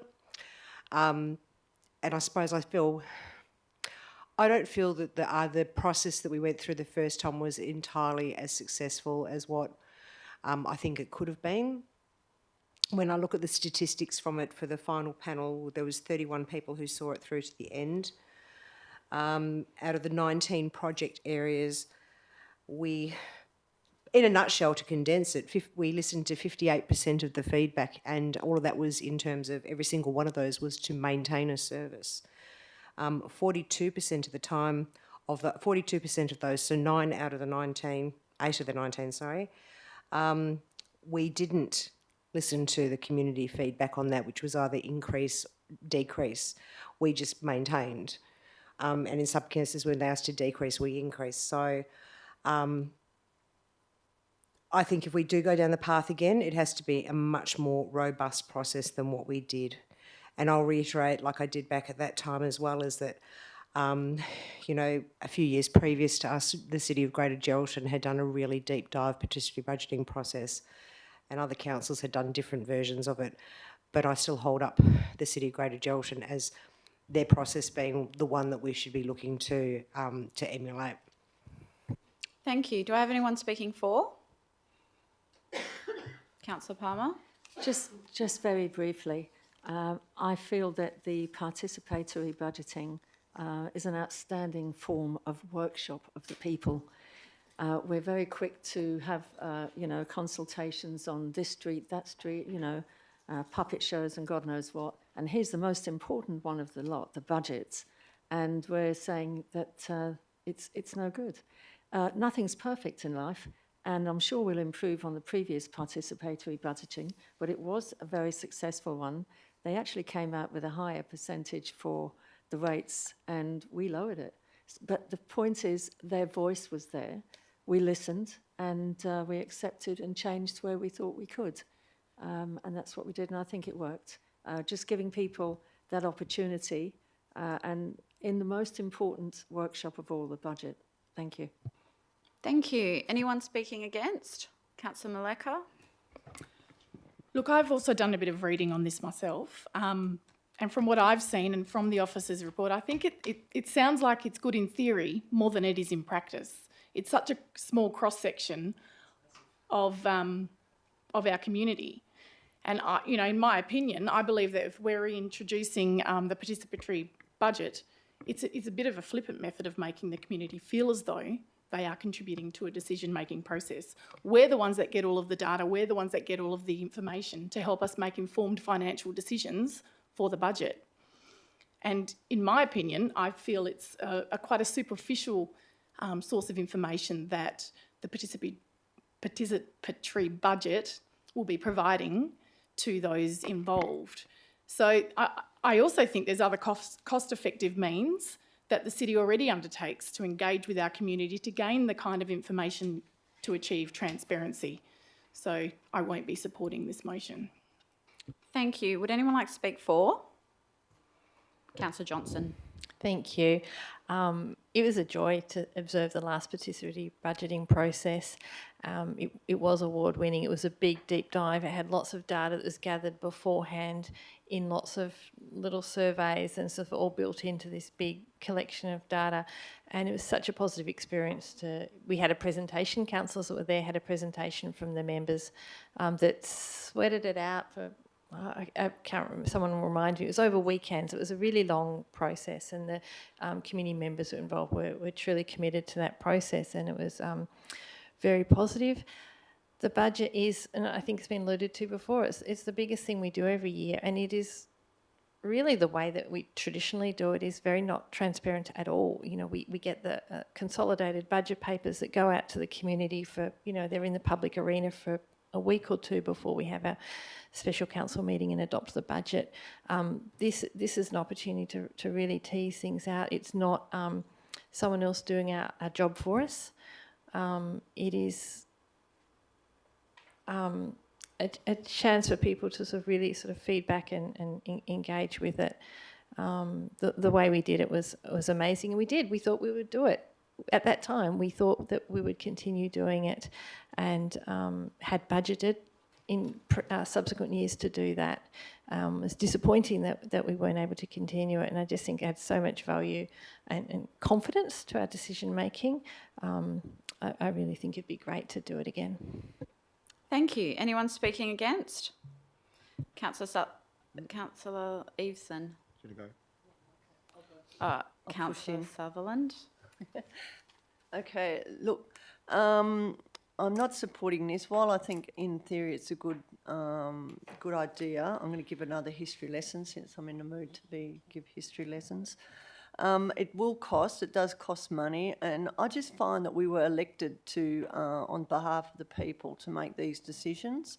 And while I'm in my history mood, I have done some research on that since last time we had this, and obviously it's a type of citizen sourcing, if you like.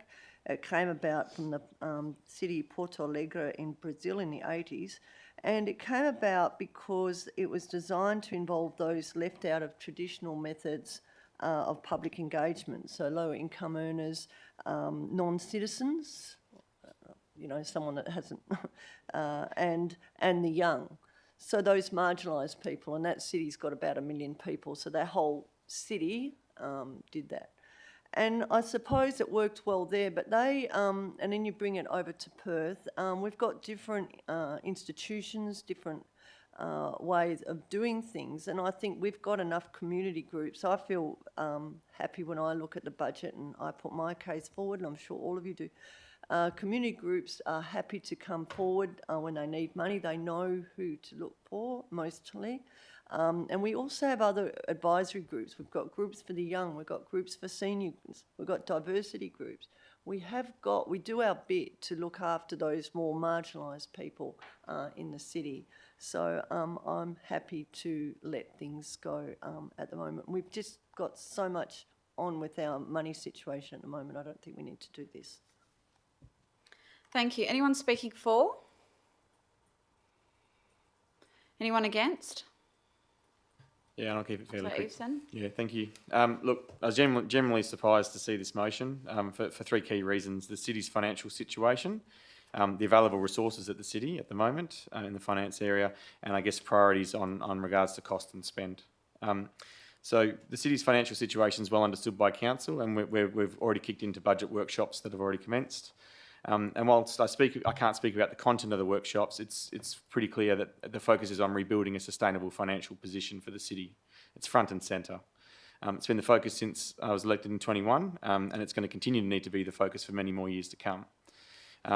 So I just wanted to make it clear, I'm supportive of participatory budgeting as a process and a more formal way of seeking community feedback. But I do recall after the first round of the PP was done, that the feedback from one of the electors definitely felt compelled to come to an AGM of electors and put a motion forward about the insignificant amount of detail that was given. So it was a small snapshot, really wasn't useful, and it wasn't effective in their point of view, to the point that they put a motion in that was supported and got through. Then we had COVID. That was the reason why we didn't proceed with, rather than any sort of policy changes that may have been alluded to before. So COVID changed things, and another point of that, one of the strategies behind our budgeting is about reviewing our long-term financial plan, and we haven't done that either. So, look, it's not just my view that reinforces this point. As the Deputy Mayor mentioned, the report states that the motion is not achievable in the guidelines. So this should come as no surprise, given the budget priorities I just mentioned, but also that Council considers the current workload the financial services area has and the significant impact that this motion will bring to an already stressed area. Finance staff are already focused on core activities to improve transparency in both the operational and capital budgets, service planning, that was mentioned as well. That's a lot of work, and that's going to provide the highest level of detail that I would say that the city's ever seen in regards to the budgeting process. So participatory budgeting or service planning, I think I'd know where I'm going to focus, and that's where the city is moving. This motion really doesn't consider that and really deprioritises that as what I would see as essential work for developing a good, solid budget that's got sound decision-making behind it. I'm honestly in shock that this is being presented to Council, and some might say that the motion is completely out of touch. In fact, I've been contacted and questioned by people saying, why would I spend approximately $70,000 to get the feedback of 31 people? I can go and knock on doors, and that's what I'm paid for, is some of the sentiment that I've received. If feedback's what's needed, then I encourage councillors to get out on the beat, walk around, knock on doors, and find out what people really think about their financial priorities at the moment. And I'm not sure that it's when they're trying to consider the rate rises that they're having, they're paying their mortgages, all of the inflation that's the headwinds that people are having. I'm not sure that spending $70,000 will go down too well, but I'm willing that you can ask that question if you'd like. Given this, I'm just not going to support this motion. So, thank you. Thank you. Would anyone like to speak for? Anyone against?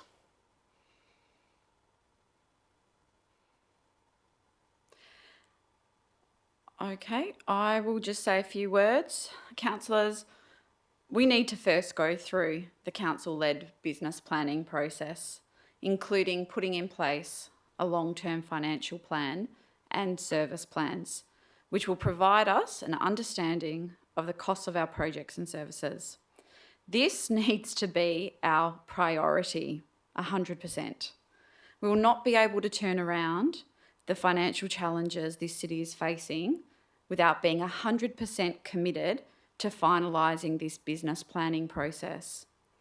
This motion is a nice to have, and whilst I may be supportive of the concept, It would be irresponsible to include it for the next financial year, and particularly before we have the proper financial foundations in place. I'll now go to the mover to close. Thank you. Firstly, I would just like to reiterate some comments that Councillor Johnson mentioned, and would like to thank everyone who was involved in the original process. The process was far from flippant, and to say so, frankly, is a slap in the face to all of those community members who chose to spend their personal time, their precious personal time, to contribute. Everyone who did fully and genuinely committed to the process, and in fact are proud of the work that they undertook. It was more than 31 people, it was hundreds of people through different processes. So to suggest that it was only 31 people actually is frankly wrong. I just find it fascinating that the most negative feedback has come from the two councillors who weren't around during that process. And I would urge those councillors to not just flick through pages as suggested, but actually go back to the report, go back to all of the information that's out there to get a better understanding of the positive outcomes that we got as a result of this. We are elected to make the decisions, and ultimately we do. We're not handing the decision-making process over to the community. We're just seeking a better outcome by putting the community in the centre of our decision-making process. The idea of consulting with community groups from Councillor Sutherland, I think, is a good one. And I know that the City of Perth has been undertaking dialogues recently in a deliberative process. So the process doesn't have to be identical to last time. There are many ways to do this. I think, I actually, Councillor Sutherland, I've thought quite deeply about the idea of dialogue. So actually, I do agree with you that that could be a good process. Based on the next thing I'd like to say, make some comments around in response to the comments around whether the organisation can do it or not. And you'll see that I specifically didn't include wording that would link the previous methodology with this motion in order to allow more flexibility in the process. And when I was liaising with the city in relation to this, I got the heads up that applying the previous methodology was going to be difficult, but in my discussions with the city, we did explore the idea of undertaking a process that would be more streamlined in a way that could be managed. So while the report says that undertaking the process in the way previously would not be manageable, again, there are different ways to do this. But I think at the end of the day, listening to everyone's comments, I think this is actually a question of values. Everyone has said that they, or people who have spoken, have said that at least in theory they support it, but won't vote for it. But actually I do think it is a test of values. And so I think how you vote tonight will tell the public what you value and what you stand up for as an elected representative. It's actually very straightforward. And if you hold progressive values, values that support our community, deliver for each and every person, if you believe in transparent local government and one that embraces accountability, and if you support progress, then you will vote for this motion. If, on the other hand, you have a more conservative outlook of the world, you probably will vote against it. So I think it's as simple as that. So let's put the item forward, vote on it, and find where councillors' values lie. I'll now put this to the vote. All those in favour? Councillor Palmer, Councillor Bull, Councillor Clark, Councillor Johnson. All those against? Is Councillor Maleka, Councillor Ossowski, Councillor Eason, Councillor Sutherland, Deputy Mayor, Councillor Peterson-Pick and myself. That is lost. Okay. So, councillors, we'll now move on to item 12, questions from members without notice. Are there any questions from members? Councillor Palmer. Thank you, Madam Mayor. We did have a reconciliation, just so tell you the name of it, Innovate Reconciliation Action Plan 2021-2023, which you very kindly endorsed. And in the 8 points that we put up as a notice of motion in 2018, we never actually received, as councillors, in support of that, the actual letters or response that we received back from ACOS. Also, we asked for support from WALGA, and we also asked for a letter going to the Joint Select Committee on Constitutional Recognition. And I'm wondering if we can receive a copy of those letters on those points, please. I'll go to the acting CEO. Yeah, through the chair, we'll have to just take that on notice and get that information together and provide it to all the councillors. Thank you very much. Thank you. Any other questions, councillors? Councillor Osazowski. Thank you. My first question is regards to the public question time when people are saying, or the staff are saying that we'll take that on notice. And there was a question about how long it would take to respond. Are the responses also included in the minutes of the agenda, or are those people just sent a letter, you know? Yeah. I'll go to the governance manager. Through the chair, so when we take questions on notice of council. Your microphone doesn't work when their microphones are on. Oh. Go ahead. Through the chair. So when we take questions on notice during public question time, we will respond in writing to that person after the meeting, and we will then include the answers in the next agenda. A second question, I'm hoping you'll be able to help in some way. Over in Morley, between Beachborough Road, North Morley Drive, Banara Road and Tonkin Highway, there's a block in there. Over the last 5 days, we've had a series of arson attacks on private property, on Watercorp drains. There's been 5 attacks in one of our parks as well. A ratepayer has emailed through the city information regarding that. I'm just wondering, is the city able to help us in any way in that area in regards to perhaps contacting WA Police to find out about the incidences, or the Department of Fire Emergency Services to find out about those incidences, and perhaps see if we can somehow provide some extra support through patrols in the area at the moment to help deter any firebugs perhaps? Go to the acting CEO. I'll go to the director. Yeah, thank you through the chair. No, we'll certainly will liaise with the relevant agencies and see what we can do there, and get back to councillors on the outcome of that. And when you say getting back to councillors, that'll just be through a memo, I would expect. Is that how you mean? Yes, we can do that. Yes. Okay, cool. Thank you. That'd be great. Ta. Councillor Clark. Yes, thank you, Mayor. I wanted to just confirm that a copy of the second Paxton report, I'm going to refer to it as the second Paxton report, is now actually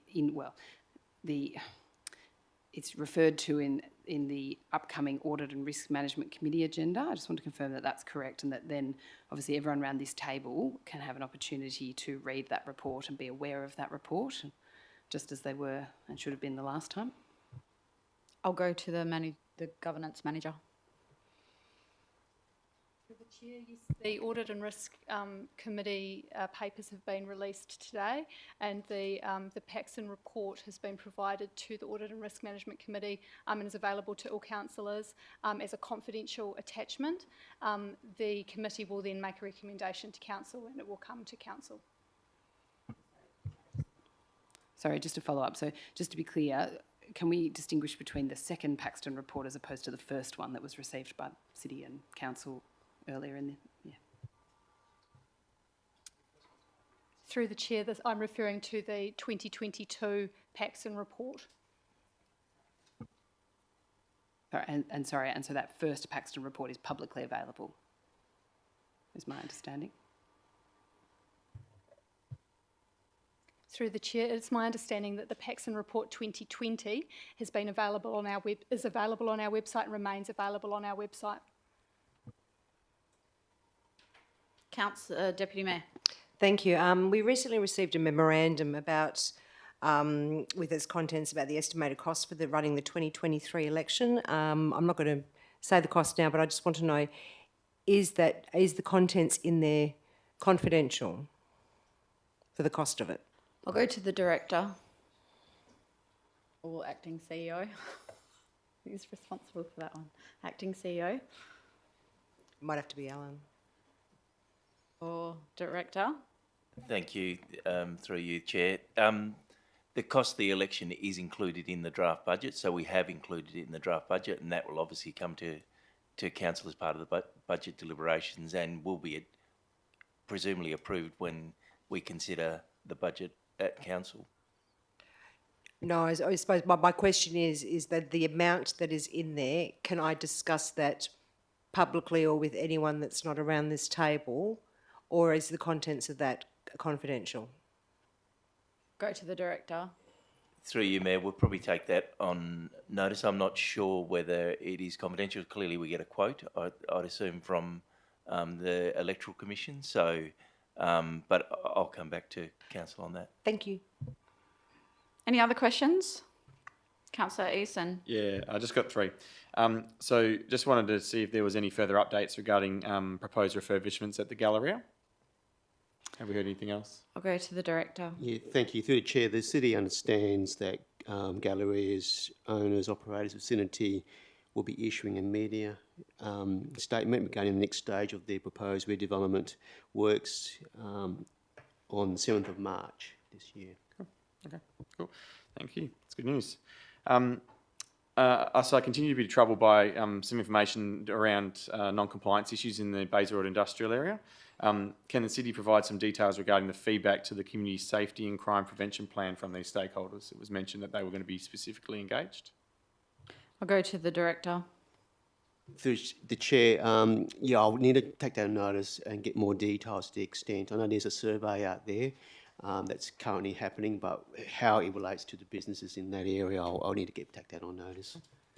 No worries. And the last one is just regarding the economic development strategy. So just it's also regarding the BIA and the local economics in general. So now that we have an economic development resource within the city, is the city going to be expediting actions and objectives from the interim economic development strategy that was endorsed by council? I'll go to the director. Yeah, thank you through the chair. Yes, we definitely are. We are currently working on the perspectives for the citywide perspectives. Also researching on development capability of the Morley Activity Centre and future justification for the benefits of the Bayswater Industrial Area infill sewer project. We'll be looking at giving an update to councils via memo in March on implementing the strategy. Councillor Palmer. Thank you. I've got two questions. We were told we were going to have a briefing on the crime and prevention February, March. We're coming up to March now. Is that on the agenda anywhere? Crime prevention? Not safety, it's crime prevention. I'll go to the director. I thought it was April, but... No, everything's been delayed, is it? Yeah, through the chair, I'll need to take that. I thought it was April, but I need to take that notice just to confirm that. Okay. Second question. Thank you. With regards to cat prevention in our Lightning Park, there's masses of them. And I'm wondering how many cat cages we have in the ranges. Have we got 6 or 16? But the cats are absolutely loving it there at the moment. They're all over the place. Wild cats. Thank you. I'll go to the director. Through the chair, I'll need to get the exact number and take that on notice. Thank you. Any other questions? Councillor Peterson-Peake. Yes, thank you. I just wanted to find out the status of the streetscape plan for the Maylands Town Centre, that plan that was initiated by the state government as a result of the closure of the Caledonian Avenue level crossing. We had a council resolution about this last year and we haven't received any update. And I also would like to find out whether the state government already allocated the $250,000 that they promised for that plan. Thank you. I'll go to the director.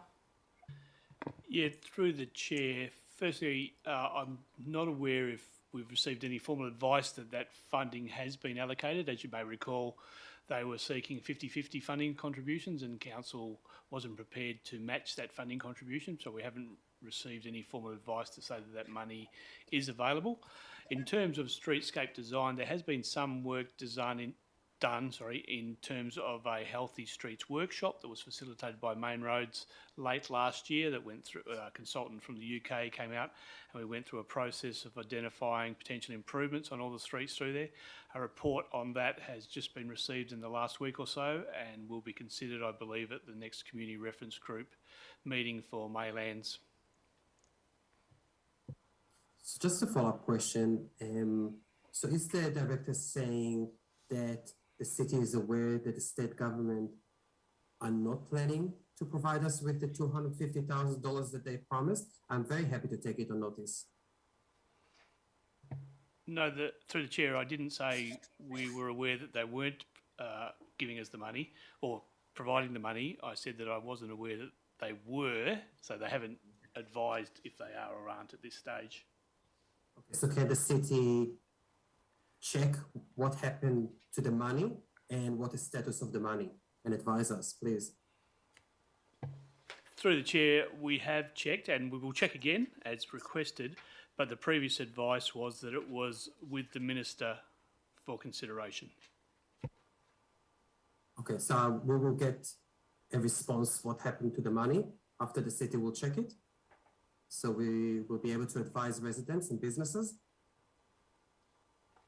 Through the chair, if the Minister has made a decision. It's okay, but I think we just need a response from the city, what the city knows. I think that's missing. What I heard from the director, if I can say, is that we don't know. What I'm asking as part of this question is, can the city check and let us know what the state government is saying about the money? Because we're talking about the public commitment for that funding. Yes, we can check. Thank you so much. Any other questions, councillors? Councillor Palmer. Thank you. We had two community groups, one being Naranda Vibes and the other being in Morley Momentum. With the Naranda Vibes, we were very kindly donated 2 chessboards through the now Minister, Amber Jade Sanderson, with congratulations and everything. But we haven't sort of seen them anywhere. And I did ask about a week ago what's happening with them, and we still haven't heard anything. There's 2 chessboards donated, and I think they may have one that's going to go in the Naranda Nook, but we've really heard nothing more. If we could hear something on that, please. I'll go to the director. Yeah, thank you, the Chair. I'll definitely take that on notice and get back next. Any other questions, councillors? If not, I'll go to item 13, new business of an urgent nature, of which there is none this evening. So we'll now move on to item 14, confidential items. We have 4 confidential items this evening. Before we go behind closed doors, I need to ask Councillor Peterson-Pick to make a declaration that he can maintain confidentiality under Regulation 14CA. Yes, I can. Thank you. I'll now ask for a mover and seconder to go behind closed doors. Moved Councillor Maleka, seconded Councillor Bull. I'll put that to the vote. All those in favour? Councillor Maleka, Councillor Palmer, Councillor Egerton, Councillor Sutherland, Deputy Mayor, Councillor Bull, Councillor Clark, Councillor Johnson and myself. All those against? Councillor Ostarzowski and Councillor Peterson-Pick. That is adopted. So can I please ask someone to close the doors and the live streaming?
I will now close this evening's meeting at 10:06 p.m. Thank you.